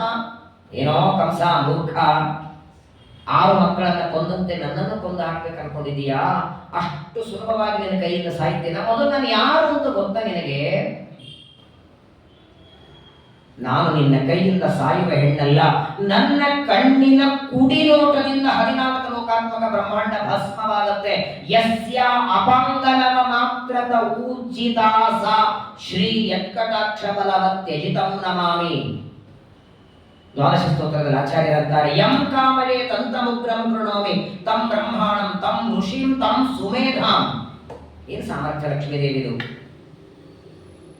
ಪ್ರಳಯ ಕಾಲದಲ್ಲಿ ಸಮಗ್ರವಾದ ಬ್ರಹ್ಮಾಂಡವನ್ನ ಪರಮಾತ್ಮ ಉದರದಲ್ಲಿ ಇಟ್ಟುಕೊಂಡು ಮಲಗಿದರೆ ಆ ಪರಮಾತ್ಮನನ್ನು ಮತ್ತೆ ಸೃಷ್ಟಿ ಮಾಡುವಂತ ಯತ್ನಿಸಿ ಪ್ರಾರ್ಥನೆ ಮಾಡೋಳೆ ಈ ತಾಯಿ. ನನ್ನ ಕಣ್ಣಿನ ಕುಡಿನೋಟದಿಂದ ನಿನ್ನಂತಹ 100 ಅಲ್ಲ 1000 ಅಲ್ಲ ಕೋಟಿ ಕಂಸರ ಏಕಕಾಲಕ್ಕೆ ಭಸ್ಮ ಆಗಿ ಹೋಗ್ತಾರೆ.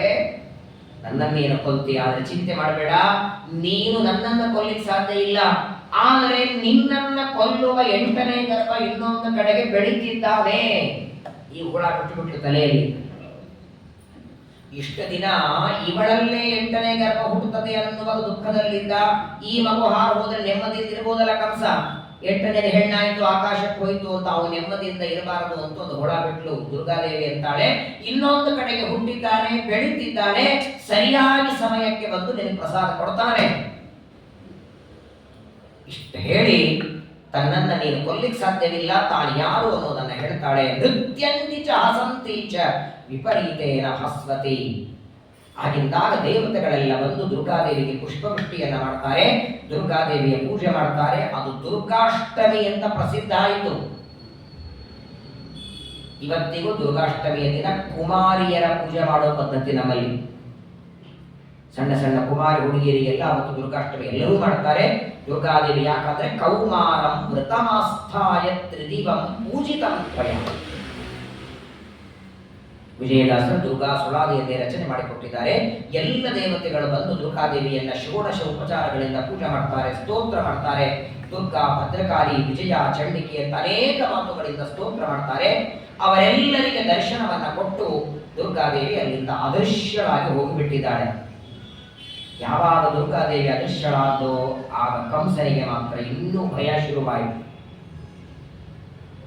ಒಳಗೆ ಬಂದ. ಆ ದುರ್ಗಾದೇವಿ ಅದೃಶ್ಯ ಆದ ಮೇಲೆ ಒಳಗೆ ಬಂದು ಅವರ ಕೈಕಾಲಿಗಿರುವ ಸರಪಳಿಯನ್ನು ತಾನೇ ಬಿಚ್ಚುತ್ತಾನೆ. ವಸುದೇವ ದೇವಕಿಯರನ್ನ ಬಂಧನದಿಂದ ಬಿಡಿಸಿ ನಮಸ್ಕಾರ ಮಾಡಿದ. ಅಲ್ಲರಿ ದೇವಕಿ ತಂಗಿಯಾಗಬೇಕು, ನಮಸ್ಕಾರ ಹೇಗೆ ಮಾಡ್ತಾನೆ? ವಸುದೇವನಿಗೆ ಮಾಡ್ಲಿ ಪರವಾಗಿಲ್ಲ, ಯೋಗ್ಯತೆಯಲ್ಲೂ ದೊಡ್ಡವ, ಮಾಡ್ಲಿ. ತಂಗಿಗೆ ಹೇಗೆ ಮಾಡ್ದ ಅನ್ನೋದಕ್ಕೆ ಶ್ರೀಮದಾಚಾರ್ಯ ತಾತ್ಪರ್ಯದಲ್ಲಿ ಬರೀತಾರೆ. ವಸುದೇವ ಕಂಸನಿಗೆ ದೇವಕಿ ತಂಗಿಯೆಲ್ಲ ಸೋದರತೆ, ಸಂಬಂಧದಲ್ಲಿ ಸೋದರಂತೆ ಆಗಬೇಕವಳು. ಯಾಕಂದ್ರೆ ದೇವಕರಾಜ ಇವಳನ್ನ ಮೊಮ್ಮಗಳನ್ನ ದತ್ತಕ್ಕೆ ತಗೊಂಡಿದ್ದ. ಹಾಗಾಗಿ ದೇವಕರ ಮಗಳಾದಂತಹ ದೇವಕಿ ಮುಂದೆ ಉಗ್ರಸೇನನ ತಂಗಿಯಾದ್ದು, ಉಗ್ರಸೇನನ ಮಗನಾದ ಕಂಸನಿಗೆ ಸೋದರತ್ತೆ. 13ನೇ ಅಧ್ಯಾಯ 20ನೇದಲ್ಲಿ ಆಚಾರ್ಯರ ಬಗ್ಗೆ ಹೇಳ್ತಾರೆ. ಇಬ್ಬರಿಗೂ ನಮಸ್ಕಾರ ಮಾಡ್ತಾನೆ. ವಸುದೇವ ದೇವಕಿಯರಿಗೆ ನಮಸ್ಕಾರ ಮಾಡಿ ಒಂದು ಮಾತು ಹೇಳ್ತಾನೆ, ನನ್ನ ಅಪರಾಧ ಕ್ಷಮಾ ಮಾಡಿ ಅಂತಾರೆ. ನಿಮ್ಮನ್ನ ಇಷ್ಟು ವರ್ಷಗಳವರೆಗೆ ಕಾರಾಗೃಹದಲ್ಲಿ ಇಟ್ಟು, ಬಂಧನದಲ್ಲಿ ಇಟ್ಟು, ಇದಕ್ಕೆಲ್ಲ ಒಂದೇ ಕಾರಣ ಅಂದ್ರೆ ಆಕಾಶವಾಣಿ. ಒಂದು ಮಾತಂತಾನೆ ಕಂಸ, ಇವತ್ತಿನವರೆಗೆ ನಾನು ಏನ್ ಅನ್ಕೊಂಡಿದ್ದೆ ಅಂದ್ರೆ ಮನುಷ್ಯರು ಬ್ರಾಹ್ಮಣರು ಸುಳ್ಳು ಮಾತಾಡ್ತಾರೆ ಅನ್ಕೊಂಡಿದ್ದೆ. ದೇವತೆಗಳು ಈಗ ಸುಳ್ಳು ಮಾತಾಡ್ಲಿಕ್ಕೆ ಶುರು ಮಾಡಿದ್ದಾರೆ. ದೈವಮಪ್ಯನೃತಂ ವಕ್ತಿ ನ ಮರ್ತ್ಯ ಏವ ಕೇವಲ. ಮನುಷ್ಯರು ಏನೋ ಸ್ವಾರ್ಥಕ್ಕಾಗಿ ಸುಳ್ಳು ಮಾತಾಡೋರಿದ್ದಾರೆ ಅಲ್ಲ, ದೇವತೆಗಳು ಇತ್ತೀಚೆಗೆ ಸುಳ್ಳು ಮಾತಾಡ್ಲಿಕ್ಕೆ ಅಂತಿದ್ದಾರೆ. ಆಕಾಶವಾಣಿ ದೇವತೆಗಳೇ ಮಾಡುತ್ತಾನೆ. ನಿನ್ನಲ್ಲಿ ಹುಟ್ಟುವ 8ನೇ ಗರ್ಭದಿಂದ ಮರಣ ಅಂತ ಆಕಾಶವಾಣಿ. ಈಗ ಆ ದುರ್ಗಾದೇವಿ ಇನ್ಯಾರಲ್ಲೋ ಹುಟ್ಟಿದ್ದಾನೆ ಅಂತ ಹೇಳ್ತಾಳೆ. ಯಾರನ್ನ ನಂಬಬೇಕು, ಯಾರನ್ನು ಬಿಡಬೇಕು? ನನ್ನ ಅಪರಾಧವನ್ನ ಕ್ಷಮಾ ಮಾಡಿ ಅಂತ ವಸುದೇವ ದೇವಕಿಯರ ಬಂಧನವನ್ನ ಬಿಡಿಸಿದ. ಅವರನ್ನ ಅಲ್ಲಿಂದ ಮೋಚನೆ ಮಾಡಿ ಕಳಿಸಿಬಿಟ್ಟಿದ್ದಾನೆ. ಆದರೆ ಅವತ್ತಿನಿಂದ ಇನ್ನಷ್ಟು ಈಗಾಗಲೇ ಚಿಂತೆಯೊಳಗಿದ್ದ ಕಂಸ 8ನೇ ಗರ್ಭ ಯಾವಾಗ ಹುಟ್ಟುತ್ತದೆ, ಯಾವಾಗ ಅದನ್ನು ಕೊಲ್ಲೋಣ ಅನ್ನೋ ಚಿಂತೆಯಲ್ಲಿದ್ದ. ಈಗ 8ನೇ ಇನ್ನೆಲ್ಲೋ ಹುಟ್ಟಿದೆ ಅಂತ ದುರ್ಗಾದೇವಿಯ ಮಾತು ಕೇಳ್ತಾನೆ. ನಿದ್ದೆ ಬರ್ತಿಲ್ಲ, ಊಟ ಸೇರ್ತಿಲ್ಲ, ಹಗಲೂ ರಾತ್ರಿ ಚಿಂತೆಯಲ್ಲಿದ್ದಾರೆ. ಈ ಕಡೆ ಏನಾಗಿದೆ, ಅಷ್ಟಮಿಯ ರಾತ್ರಿ ಕೃಷ್ಣ ಬಂಧನದಿಂದ ಬಿಡಿಸಿದ್ದು ಅಂತ ಹೇಳ್ತಾರೆ. ಬಂಧನದಿಂದ ಬಿಡಿಸಿದ್ದು ಕೃಷ್ಣ ತಾನೆ. ಕಂಸನ ಕೊಂದ ಮೇಲೆ ಅದು, ಈಗಲ್ಲ, ಕಂಸನ ಕೊಂದ ಮೇಲೆ. ಈ ಮಧ್ಯೆ ಹೌದು ಹೌದು. ಯಾಕಂತ ಕೇಳಿ, ಮುಂದೆ ಬರುತ್ತೆ. ಈಗ ಬಂಧನದಿಂದ ವಸುದೇವ ದೇವಕಿಯರ ಹಗ್ಗ ಬಿಚ್ಚಿದ ಮೇಲೆ ಮತ್ತೆ ಪರಮಾತ್ಮ ಅಲ್ಲಿ ಬೆಳೀತಿದ್ದ. ಎಲ್ಲಿ? ಗೋಕುಲದಲ್ಲಿ ಕೃಷ್ಣ ಬೆಳೀತಾ ಇರುವಾಗ ಒಂದು ದಿನ ನಾಮಕರಣಕ್ಕೆ ಗರ್ಗಾಚಾರ್ಯರನ್ನು ಕಳಿಸ್ತಾರೆ. ಗರ್ಗಾಚಾರ್ಯರು ಯಾದವರ ಪುರೋಹಿತರು. ಗರ್ಗಾಚಾರ್ಯರು ನಾಮಕರಣಕ್ಕೆ ಅಲ್ಲಿ ಹೋದಾಗ ಕಂಸನಿಗೆ ಗೊತ್ತಾಯ್ತು. ಯಾರ ಮಕ್ಕಳು ನಾಮಕರಣಕ್ಕೆ ಹೋಗಿದ್ರಿ ಅಂತ ಕೇಳಿದ. ಯಾರ ಮಕ್ಕಳು ನಾಮಕರಣಕ್ಕೆ ಹೋಗಿರಿ ಅಂತ ಗರ್ಗಾಚಾರ್ಯ ಕೇಳ್ತಾನೆ. ಕಂಸನಿಗೆ ಹೆದರಿ ವಸುದೇವನ ಮಕ್ಕಳು. ನಾರದರ ಬಂದರು. ಅಲ್ಲ ಸ್ವಾಮಿ, 6 ಜನ ನಾನು ಕೊಂದೆ, 7ನೇದು ಸತ್ತು ಹೋಯ್ತು, 8ನೇದು ಆಕಾಶಕ್ಕೆ ಹೋಯ್ತು, ಇವ್ರು ಯಾರು ಅಂದ್ರೆ ದಡ್ಡಿದ್ದಿ ಅವೆರಡು ಅಲ್ಲಿದೆ, ನಿನಗೆ ಗೊತ್ತಿಲ್ಲ. ವಸುದೇವ ಬಹಳ ಮೋಸ ಮಾಡಿದ್ದಾನೆ. 7ನೇ ಮಗು ಬಿದ್ದು ಹೋಯ್ತು ಅಂದ, 8ನೇದು ನೀನೇನು ಆಕಾಶಕ್ಕೆ ಹೋಯ್ತಲ್ಲ, ಅದು 8ನೇದಲ್ಲ, ನಿಜವಾಗಿ 8ನೇದು ಆ ಕೃಷ್ಣ, 7ನೇದು ಬಲರಾಮ, ಅವರಿಬ್ರು ಅಲ್ಲಿ ಬೆಳೀತಿದ್ದಾರೆ ಅಂದಾಗ ಮತ್ತೆ ಬಂಧನದಲ್ಲಿ ಹಾಕಿದ. ಓ, ಮೋಸ ಮಾಡಿದ ನನಗೆ ಹೊರತೆ ಏನಂತ ಮಕ್ಕಳನ್ನ ಕೊಟ್ಟಿಲ್ಲ ಅಂತ ಮತ್ತೆ ವಸುದೇವ ದೇವಕಿಯರ ಮೋಚನ. ಆ ಬಂಧನವನ್ನ ಇವನು ಕೊಂದ ಮೇಲೆ ಮೋಚನ ಮಾಡ್ತೇನೆ ಅಂತ ದೇವರು ಹೇಳಿ ಕೊಲ್ಲಬೇಕಾಯ್ತು. 2ನೇ ಬಾರಿ ಕೃಷ್ಣ ಕಂಸರನ್ನ ಕೊಂದು ಅವರನ್ನು ಬಿಡಿಸ್ತಾನೆ. ಆಗ ಬಿಡಿಸಿದಾಗ ಇರ್ತಾರೆ, ಇನ್ಮೇಲೆ ನಿಮ್ಗೆ ಯಾರು ಬಂಧನ ಮಾಡೋದಿಲ್ಲ. ಅದು 2ನೇ ಬಾರಿ ಬಿಡಿಸ್ತಾನೆ. ಈಗ ಇವರಿಗೆ ಯಾಕೆ ಇವರಿಗೆ ಬಿಡಿಸ್ತಾರೆ? ಇವನಿಗೆ ಪಶ್ಚಾತ್ತಾಪ ಆಗಿತ್ತು. ಆಕಾಶವಾಣಿಯ ಮಾತು ಕೇಳಿ ಇವರಲ್ಲಿ ಹುಟ್ಟುವ 8ನೇ ಗರ್ಭದಿಂದ ಮರಣ ಅಂದದ್ದಕ್ಕೆ ನಾನು ಕಟ್ಟಿ ಹಾಕಿದ್ದೆ. 8ನೇ ಮಗು ಅಂತ ಆಕಾಶಕ್ಕೆ ಹಾರಿ ಹೋಯಿತು, ಇನ್ನೆಲ್ಲೋ ಹುಟ್ಟಿದ್ದಾನೆ ಅಂತ. ಮತ್ತೆ ಇನ್ನೆಲ್ಲೋ ಹುಟ್ಟಿದ ನಿಮ್ಮದೇ ಬಂಧನದಲ್ಲಿ ಇಡಬೇಕು. ಅದಕ್ಕಾಗಿ ಬಂಧನದಿಂದ ಬಿಡಿಸ್ತಾನೆ. ಆದರೆ ಬಂಧನ ಬಿಡಿಸಿದ ಕಾರಾಗೃಹದಿಂದ ಹೊರಗೆ ಹಾಕಿಲ್ಲ. ಕಾರಾಗೃಹದಿಂದ ಹೊರಗೆ ಯಾವಾಗ ಹಾಕ್ತಾನೆ? ಮೊದಲು ಆ ದುರ್ಗಾದೇವಿ ಹೇಳಿದ್ದಾಳೆ, ಎಲ್ಲೂ ಗೊತ್ತಿದೆ, ಅದು ಎಲ್ಲಿದೆ ಅಂತ ಗೊತ್ತಾಗುವವರೆಗೆ ಇಲ್ಲಿಂದ ಹೋಗೋ ಹಾಗಿಲ್ಲ. ನನ್ನ 8ನೇ ಶತ್ರು ಇನ್ನೊಂದು ಕಡೆ ಹುಡುಕಿದೆ, ಅದು ಯಾರ ಮನೆಯಲ್ಲಿದೆ ಅಂತ ಗೊತ್ತಾಗುವವರೆಗೆ ಕಾರಾಗೃಹದಲ್ಲಿರ್ಬೇಕು. ಅದು ಗೊತ್ತಾದ ಮೇಲೆ ಇವ್ರದೇ ಮಗು ಅಂತ ಯಾವಾಗ ಗೊತ್ತಾಯಿತೋ ಮತ್ತೆ ಆಗ ಹಾಕಿದ ಬಂದರೆ ಇನ್ನು ಜೋರಾಗಿತ್ತು. ಈಗ ಸರಪಳಿಯಿಂದ ಕಟ್ಟಿದ್ದ, ಆಗ ಪ್ರಚಂಡ ಊಟನೂ ಕೊಡ್ತಿರ್ಲಿಲ್ಲ ಅಂತೆ. ಯಾಕಂದ್ರೆ ಮೊದಲನೇದು 8ನೇ ಗರ್ಭವನ್ನ ಸುಳ್ಳು ಮಾತಾಡಿದ್ದು, 8ನೇ ಮಗುವನ್ನು ಸಾಗಿಸಿ ಇನ್ಯಾವುದೋ ಮಗುವನ್ನ ಕಳಿಸಿದ್ದು, ಇಷ್ಟೆಲ್ಲ ತಪ್ಪು ಮಾಡಿದ್ದಕ್ಕೆ ಊಟ ಕೊಡ್ತಿರ್ಲಿಲ್ಲ. ಪ್ರತಿನಿತ್ಯ ಬೈಯೋದು, ಹೊಡೆಯೋದು, ಬಿಸಿ ಬಿಸಿ ಬಿಸಿ ನೀರು ಕೊಡ್ತಿದ್ದ, ಸ್ನಾನಕ್ಕೆ ಅನೇಕ ತೊಂದರೆಗಳನ್ನು ಕೊಡ್ತಿದ್ದ. ಅನ್ನೋದಕ್ಕಾಗಿಯೇ ಪರಮಾತ್ಮ 8ನೇ ವರ್ಷಕ್ಕೆ ಅವನ ಕಂಸನನ್ನ ಕೊಲ್ಲುವ ಪ್ರಸಂಗ ಬಂತು. ಅವನನ್ನ ಕೊಂದು ತಂದೆ ತಾಯಿಗಳನ್ನ ನಿಗಡಾತ್ ವಿಮುಚ್ಯತೆ ಅಂತ 2ನೇ ಬಾರಿ ಬಿಡಿಸ್ತಾನೆ. ಈಗ ರಾತ್ರಿ ಹೊತ್ತು, ಅಷ್ಟಮಿಯ ರಾತ್ರಿ ಕೃಷ್ಣನನ್ನ ಮಥುರೆಯಿಂದ ಗೋಕುಲಕ್ಕೆ ತಂದು ಮಲಗಿಸಿದ್ದಾನೆ. 9ನೇ ದಿನ ಬೆಳಗ್ಗೆ ಎದ್ದಿದ್ದಾಳೆ. ರಾತ್ರಿ ಮಲಗಿದ ಯಶೋದೆಗೆ ಎಚ್ಚರಿಲ್ಲ. ಪ್ರಾತಃ ಕಾಲದಲ್ಲಿ ಯಶೋದೆಗೆ ಎಚ್ಚರಾಗಿ ಪಕ್ಕದಲ್ಲಿ ನೋಡ್ತಾಳೆ, ಗಂಡು ಮಗು ಆಡ್ತಿದೆ. ಗೊತ್ತೇ ಇಲ್ಲ ಅವಳಿಗೆ, ನಾನು ಜನ್ಮ ಕೊಟ್ಟದ್ದು ಹೆಣ್ಣು ಮಗುವಿಗೆ. ಆ ಹೆಣ್ಣು ಮಗು ಇಲ್ಲಿಂದ ಮಥುರೆಗೆ ಹೋಯ್ತು, ಮಥುರೆಯಲ್ಲಿದ್ದ ಮಗು ಇಲ್ಲಿಗೆ ಬಂತು. ಯಾವ ಕಲ್ಪನೆಯೂ ಯಶೋದೆಗೆ ಇಲ್ಲ. ನಾನೇ ಜನ್ಮ ಕೊಟ್ಟದ್ದು ಅಂತ ಗೊತ್ತಾಗಿ ಏನಾಯ್ತು ಅಂದ್ರೆ, ಪ್ರಾತಃ ಕಾಲದಲ್ಲಿ ಯಶೋದೆ ಆ ಮಗುವನ್ನ ನೋಡೋ ಹೊತ್ತಿಗೆ ನಂದ ಹೊಲದಲ್ಲಿದ್ದ. ವೈಶ್ಯಾಲ್ವೇ ಅವನು ಗೋರಕ್ಷಣೆ ಮಾಡ್ಲಿಕ್ಕೆ ಹೊಲಕ್ಕೆ ಹೋಗಿದ್ದ. 2 ದೂತರನ್ನ ಕಳಿಸಿದ್ದಂತೆ, ಬೇಗ ಹೋಗಿ ನಂದನಿಗೆ ಹೇಳ್ರಿ ಗಂಡು ಮಗುವಾಗಿದೆ. ಆ ದೂತರು ಬಂದು ನಂದನಿಗೆ ಹೇಳ್ತಾರೆ, ಸ್ವಾಮಿ ನಿಮ್ಮ ಹೆಂಡತಿ ಯಶೋದೆ ಹೇಳಿದ್ದಾಳೆ ನಿಮಗೆ 2 ಗಂಡು ಮಗುವಾಗಿದೆ. ಗಂಡು ಮಗುವಾಗಿದೆ ಅಂತ ವಾರ್ತೆ ಕೇಳಿ ಮನೆಗೆ ಬಂದು ಮಗುವಿನ ಮುಖವನ್ನ ನೋಡುತ್ತಾನೆ. ಶ್ರೀಮದಾಚಾರ್ಯ ಅಂತಾರೆ, ಸಾಮಾನ್ಯವಾಗಿ ಪ್ರಪಂಚದೊಳಗೆ ಒಂದು ಮಗು ಹುಟ್ಟಿದರೆ ಮುಖ ನೋಡೋದಕ್ಕೆ ಮೊದಲೇ ದಾನಗಳನ್ನು ಕೊಡಬೇಕಂತಿದೆ. ಮಗು ಹುಟ್ಟಿದ ಮೇಲೆ ನಾಮಕರಣಕ್ಕೆ ಆಚಾರ್ಯ ಕರೆದು 200 ರೂಪಾಯಿ ದಕ್ಷಿಣೆ ಅಲ್ಲ, ಮಗುವನ್ನ ನೋಡೋದಕ್ಕೆ. ಯಾಕಂತ ಕೇಳಿ, ಆ ಮಗು ಯಾವ ನಕ್ಷತ್ರದ ಮೇಲೆ ಹುಟ್ಟಿರತ್ತೋ ಆ ವ್ಯಕ್ತಿಗೆ ಗಂಡಾಂತರ ಇರ್ತದೆ. ಕೆಲವು ಸಲ ತಂದೆಗೆ, ಅದಕ್ಕಾಗಿ ತಂದೆ ಮುಖ ನೋಡೋದಕ್ಕೆ ಮೊದಲು ದಾನಾದಿಗಳನ್ನ ಕೊಟ್ಟು ಹೋಗಿದ್ದ ಅಂದ್ರೆ ಆ ಗಂಡಾಂತರದಿಂದ ದೂರ. ಕೆಲವು ಮಕ್ಕಳು ಸೋದರ ಮಾವ, ಪ್ರಧಾನವಾಗಿ ಸೋದರ ಮಾವನ ಮೇಲೆ ಕಣ್ಣಿರೋ, ಸೋದರ ಮಾವನಿಗೆ, ತಂದೆಗೆ. ನೋಡಿ, ಬರೀ ಇಷ್ಟು ಮಾತ್ರವಲ್ಲ, ಮಗು ಹುಟ್ಟಿದ ಮೇಲೆ ಯಾವ ನಕ್ಷತ್ರದಲ್ಲಿ ಇರತ್ತೋ, ಈ ಹೆಣ್ಣು ಮಗು ಹುಟ್ಟಿದರೆ ಹೆಣ್ಣು ಮಗು ದೊಡ್ಡದಾಗತ್ತಲ್ಲ, ಮೈ ನರಿಯೋದಂತ ನೋಡಿ, ದೊಡ್ಡದಾಗೋದು. ಆ ನಕ್ಷತ್ರನು ತಂದೆಗೆ ಘಾತಕ ಅಂತಿದೆ. ಅಕಸ್ಮಾತ್ತಾಗಿ ಆ ಹೆಣ್ಣು ಮಗು ಹುಟ್ಟಿ ಮೈ ನಲಿಯುವಾಗ ದೊಡ್ಡ ಎಷ್ಟಿದೆ ಅಂದ್ರೆ ಆ ಹುಡುಗಿ ದೊಡ್ಡದಾಗುವಾಗ ಯಾವ ಕಲರ್ ಬಟ್ಟೆ ಹಾಕೊಂಡಿದ್ದು, ಯಾವ ಮನೆಯಲ್ಲಿ ಕೂತಿದ್ದು, ಯಾವ ಕಡೆ ಮುಖ ಮಾಡಿದ್ದು, ಏನು ಊಟ ಮಾಡಿದ್ದು ಅವತ್ತು ಅದೆಲ್ಲದರ ಮೇಲೆ ಡಿಸೈಡ್ ಆಗತ್ತೆ. ಅದರ ಮೇಲೆ ಯಾರಿಗೆ ಗಂಡಾಂತರ ಇದೆ, ಯಾರಿಗಿದೆ ಇದನ್ನೇ ಜ್ಯೋತಿಷ್ ಶಾಸ್ತ್ರ ಹೇಳೋದು. ಹಾಗಾಗಿ ಇನ್ನು ಆ ಮಗುವಿನ ಮುಖ ನೋಡಬೇಕು. ತನಗೆ ಗಂಡು ಮಗುವಾಗಿದೆ ಅಂತ ವಾರ್ತೆಯನ್ನ ಕೇಳಿ ಬಂದು ನೋಡಬೇಕು. ಅಷ್ಟರೊಳಗೇನೆ ಮೊದಲು ಸ್ನಾನ ಮಾಡಿದ ಅಂತೆ ನೋಡಿ ದೇವ ದರ್ಶನಕ್ಕೆ. ಯಾಕಂದ್ರೆ ಮಗು ಸಾಮಾನ್ಯ ಮಗು ಅಲ್ಲಲ್ವ ಇದು. ಹೊಲದಲ್ಲಿ ಕೆಲಸಕ್ಕೆ ಹೋದ ನಂದ ಗಂಡು ಮಗುವಿನ ವಾರ್ತೆ ಕೇಳಿ ಮನೆಗೆ ಬಂದು ಸ್ನಾನ ಮಾಡಿ 2 ಲಕ್ಷ ಆಕಳಗಳನ್ನು ದಾನ ಮಾಡಿದ. ಗೋದಾನ. ಗೋದಾನ ಅಂದ್ರೆ ಒಂದು ಪಾಕೆಟ್ ಮೇಲೆ 100-150 ರೂಪಾಯಿ ಒಳಗೆ ಹಾಕಿ ಬರೆಯೋದು ಗೋದಾನ ಅಲ್ಲ. ಪ್ರತ್ಯಕ್ಷ ಆಕಳು, ಕರು, ಆಕಳ ತಲೆ ಮೇಲೆ, ಕರುವಿನ ತಲೆ ಮೇಲೆ ಬಂಗಾರದ ಕಿರೀಟ, ಆಕಳ ಕರುವಿಗೆ ಕುಡಿಯೋದಕ್ಕೆ ಬಂಗಾರದ ಪಾತ್ರೆ, ಆಕಳ ಹಾಲು ತೆಗೆಯೋದಕ್ಕೆ ಬಂಗಾರ ಪಾತ್ರೆ, ಹುಲ್ಲು ತಿನ್ನೋದಕ್ಕೆ, ಆಕಳ ಕಟ್ಟೋದಕ್ಕೆ ಒಂದು ಮನೆ, ಆಕಳ ದಾನ ಮಾಡುವ ಆಚಾರ್ಯ 30-40 ಸೈಟ್ ಅಲ್ಲಿ ಮನೆ, ಇಷ್ಟೆಲ್ಲ ಸೇರಿದ್ರೆ ಒಂದು ಗೋದಾನ ಅಂತದ್ದು ಮಹಾಭಾರತ ಹೇಳ್ತದೆ. ಅದನ್ನ ಕೇಳೋದ್ ಬಿಡಿ, ಹಿಂಗ್ ಕೊಡ್ತಾರ ಗೊತ್ತಾರ ತಲೆತಿರಿ ಬೀಳ್ತೀವಿ ನಾವು. ಹೇಮಾಂಗರಾಜನ ಕತೆ ಹರಿವಂಶ ವರ್ಣನ ಮಾಡ್ತದಲ್ಲ, ಅಂತಹ ಗೋದಾನವನ್ನ 2 ಲಕ್ಷ ಆಕಳಗಳನ್ನ ಗೋದಾನ ಮಾಡಿ ಆ ನಂತರ ಮನೆಗೆ ಬಂದು ನೋಡ್ತಾನೆ ಕಂಸ. ನಂದ ಬಂದು ನೋಡ್ತಾರೆ. ಏನ್ ನೋಡಿ, ಸಾಮಾನ್ಯವಾಗಿ ಮಕ್ಕಳು ಒಂದ ಗಂಡು ಮಗುವಾಗಿದ್ರೆ ತಾಯಿಯ ಮುಖ ಹೋಲ್ತದೆ, ಹೆಣ್ಣು ಮಗುವಿದ್ರೆ ತಂದೆ ಮುಖ ಹೋಲ್ತದೆ. ಯಾವಾಗ ಇದು ತಂದೆ ತಾಯಿಗಳ ರಕ್ತದಿಂದ ಹುಟ್ಟಿದ್ರೆ ಈ ಮಗುವಿನ ಮುಖ ಯಾರಿಗೆ ಹೋಲ್ಬೇಕು? ವಸುದೇವನ ರಕ್ತದಿಂದಲೂ ಹುಟ್ಟಿದ್ದಲ್ಲ, ದೇವಕಿಯ ರಕ್ತದಿಂದಲೂ ಹುಟ್ಟಿದ್ದಲ್ಲ. ಅಪ್ರಾಕೃತನಾದ ಪರಮಾತ್ಮನಿಗೆ ವಸುದೇವ ದೇವಕಿಯರ ಮುಖಕ್ಕಿಂತ ಕೋಟಿ ಪಟ್ಟು. ಸಾಮಾನ್ಯವಾಗಿ ಕೆಲವು ಮಕ್ಕಳು ಹುಟ್ಟಿದಾಗ ನೋಡೋದು ತುಂಬಾ ಚೆನ್ನಾಗಿರುತ್ತೆ, ಆ ಮಕ್ಕಳನ್ನ ಪದೇ ಪದೇ ನೋಡ್ಬೇಕು ಅಂತ ಅನಿಸ್ತದೆ. ಗುಂಡು ಗುಂಡಿರತ್ತೆ, ಆದ್ರೆ ಕೆಲವು ದೃಷ್ಟಿನೂ ಚೆನ್ನಾಗಿರಲ್ಲ. ಹಾಗಾಗಿ ಹೇಳೋದು ಮಗು ಹುಟ್ಟಿದಾಗ ನೋಡುವ ನಿಯಮ ಇದೆ.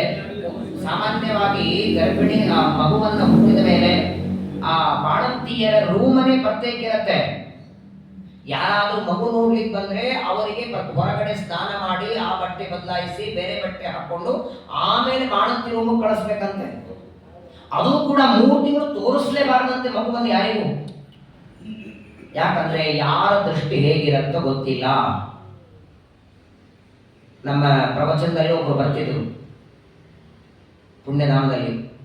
ಅವರ ಮಗನಿಗೆ ಒಂದು ಗಂಡು ಮಗುವಾಯಿತು. ಮಗುವಾಗಿ 1 ವಾರಕ್ಕೆ ಏನೋ ಸ್ಟೇಟಸ್ ಒಳಗಿಟ್ಟರು. ನಾನು ಡೈರೆಕ್ಟ್ ಫೋನ್ ಮಾಡಿ ಬೈದ್ಬಿಟ್ಟೆ, ತೆಗೆದು ಬಿಡ್ರಿ ಒಂದು ಸ್ಟೇಟಸ್, ಇಡಬೇಡಿ ಅಂದೆ. ಯಾಕಾಚಾರ್ಯ ಅಂತ ಕೇಳಿದ್ರು. ನೀವು ಇವಾಗ ತೆಗೀರಿ, ನಾನು ಹೇಳ್ತೀನಿ ಅಂತ ಹೇಳಿದೆ. ಆಶ್ಚರ್ಯ ಅಂದ್ರೆ ಅವತ್ತು ಅವರು ನಾನು ಹೇಳಿದ್ದಕ್ಕೆ ತೆಗೆದ್ರು. ಆದ್ರೂ ಅವ್ರಿಗೆ ಏನೋ ಪಾಪ ಅದು ಮಗು ಚೆನ್ನಾಗಿದ್ದು 4 ಜನ ನೋಡ್ಲಿ ಅಂತ. 3 ತಿಂಗಳಿಗೆ ಒಳ್ಳೆ ಗುಂಡು ಗುಂಡ ಮಗುವಿತ್ತು. 3 ತಿಂಗಳಿಗೆ ಅದರ ಫೋಟೋ ಹಾಕಿದ್ದಾರೆ. 3ನೇ ತಿಂಗಳಿಗೆ ಯಾರೋ ಮತ್ತು ಅದರ ಫೋಟೋ ಹಾಕಿದ್ದಾರೆ. ನಾನು ಮತ್ತೆ ಫೋನ್ ಮಾಡಿದ್ದೀನಿ, ಹೇಳಿದ ಅರ್ಥ ಆಗಲೇನ್ರಿ, ಇಡಬೇಡ್ರಿ ಅಂತ. ಕೋಪ ಬಂತು, ಬೈದ್ಬಿಟ್ಟೆ. ಯಾಕೆ ಅಷ್ಟು ಬೈದ್ ನಾನು ಫೋನ್ ಇಟ್ಟೆ. ಆಮೇಲೆ ನೋಡಿ ಆ ಸ್ಟೇಟಸ್ ಒಳಗೆ ಫೋಟೋ ಇಟ್ಟು 4ನೇ ದಿನದಿಂದ ಹಾಲು ಕುಡಿಯೋದೇ ಬಿಟ್ಟು ಬಿಡ್ತು ಮಗು. ಯಾರು ನೋಡಿದ್ರು ಎಷ್ಟು ಗುಂಡು ಗುಂಡಿದೆ, ಎಷ್ಟು ಚೆನ್ನಾಗಿ ಹಾಲು ಕುಡಿಯತ್ತೋ ಏನೋ ಅಂತ ಇಷ್ಟು ಬಿಟ್ಟಿದ್ದಾರೆ. ಯಾರು ನೋಡಂದಿದ್ದಾರೆ ಗೊತ್ತಿಲ್ಲ. 4ನೇ ದಿನದಿಂದ ಹಾಲಿಲ್ಲ, ಆಹಾರ ಇಲ್ಲ. 1 ತಿಂಗಳೊಳಗೆ 1-1.5 kg ಹಾಸ್ಪಿಟಲ್ ಅಡ್ಮಿಟ್ ಮಾಡ್ಬೇಕಾಯ್ತು ಮಗುವಿಗೆ. ಆಗ ಆ ವ್ಯಕ್ತಿ ಫೋನ್ ಮಾಡಿದ್ರೆ, ಅಯ್ಯೋ ನಮ್ಮ ಮಗುಗೆ ಅಡ್ಮಿಟ್ ಮಾಡಿದೆ ಅಂತ. ನಾನೇನ್ ಮಾಡಲಿ ಅಂತ ಹೇಳಿದ್ರೆ, ನೀನು ಫೋಟೋ ಇಡಬೇಡ ಅಂತ. ಪ್ರಪಂಚದೊಳಗೆ ಎಲ್ಲರ ದೃಷ್ಟಿ ಒಂದೇ ತರ ಇರಲ್ಲ. ಎಷ್ಟೋ ಜನರಿಗೆ ಮಗು ಚೆನ್ನಾಗಿ ಒಳ್ಳೆ ದೇವರು ಪರಮಾತ್ಮ ಕೊಟ್ಟಿದ್ದಾನೆ, ಹೀಗೆ ಗುಡುಗುಂಡಾಗಿರುವಂತ ಆ ಆಸೆ ಪಡೋರು ತುಂಬಾ ಕಡಿಮೆ ಇದ್ದಾರೆ. ಮೊದಲನೇದು ತಮಗಾಗಿಲ್ಲ ಅಂತ ಕೆಲವರಿಗೆ ದುಃಖ, ಅಥವಾ ಅವರಿಗೆ ಆಗಿದೆ ಅಂತ ದುಃಖ. ನೋಡಿ, ಕಲಿಯುಗ ಎಷ್ಟು ಘೋರ ಇದ್ರೆ ಒಬ್ಬರ ಮೇಲೆ ಪ್ರೀತಿ ಬರ್ಲಿಕ್ಕೆ ರೀಸನ್ ಕಾರಣ ಬೇಕು, ದ್ವೇಷ ಬರ್ಲಿಕ್ಕೆ, ಸಿಟ್ಟು ಬರ್ಲಿಕ್ಕೆ ಸುಮ್ಮನೆ ಬರ್ತದ. ಆದರೆ ಈ ಮಗುವನ್ನು ನೋಡಿ ಯಾರೇ ದೃಷ್ಟಿ ಮಾಡೋರಿದ್ದಾರೆ? ಶ್ರೀಕೃಷ್ಣ ಪರಮಾತ್ಮ ಆ ದೇವತೆ ಯಶೋದೆಯ ಪಕ್ಕದಲ್ಲಿ ಮಗು, ಆ ಮಗುವನ್ನ ನಂದ ಯಶೋದೆಯ ನೋಡ್ತಾರೆ. ಆ ಮಗುವಿನ ಮುಖ ಯಾರಿಗೆ ಹೋಗಬೇಕು? ಅಪ್ರಾಕೃತನಾದ ಪರಮಾತ್ಮ ವೈಕುಂಠಾಧಿಪತಿಯಾದ ನಾರಾಯಣ.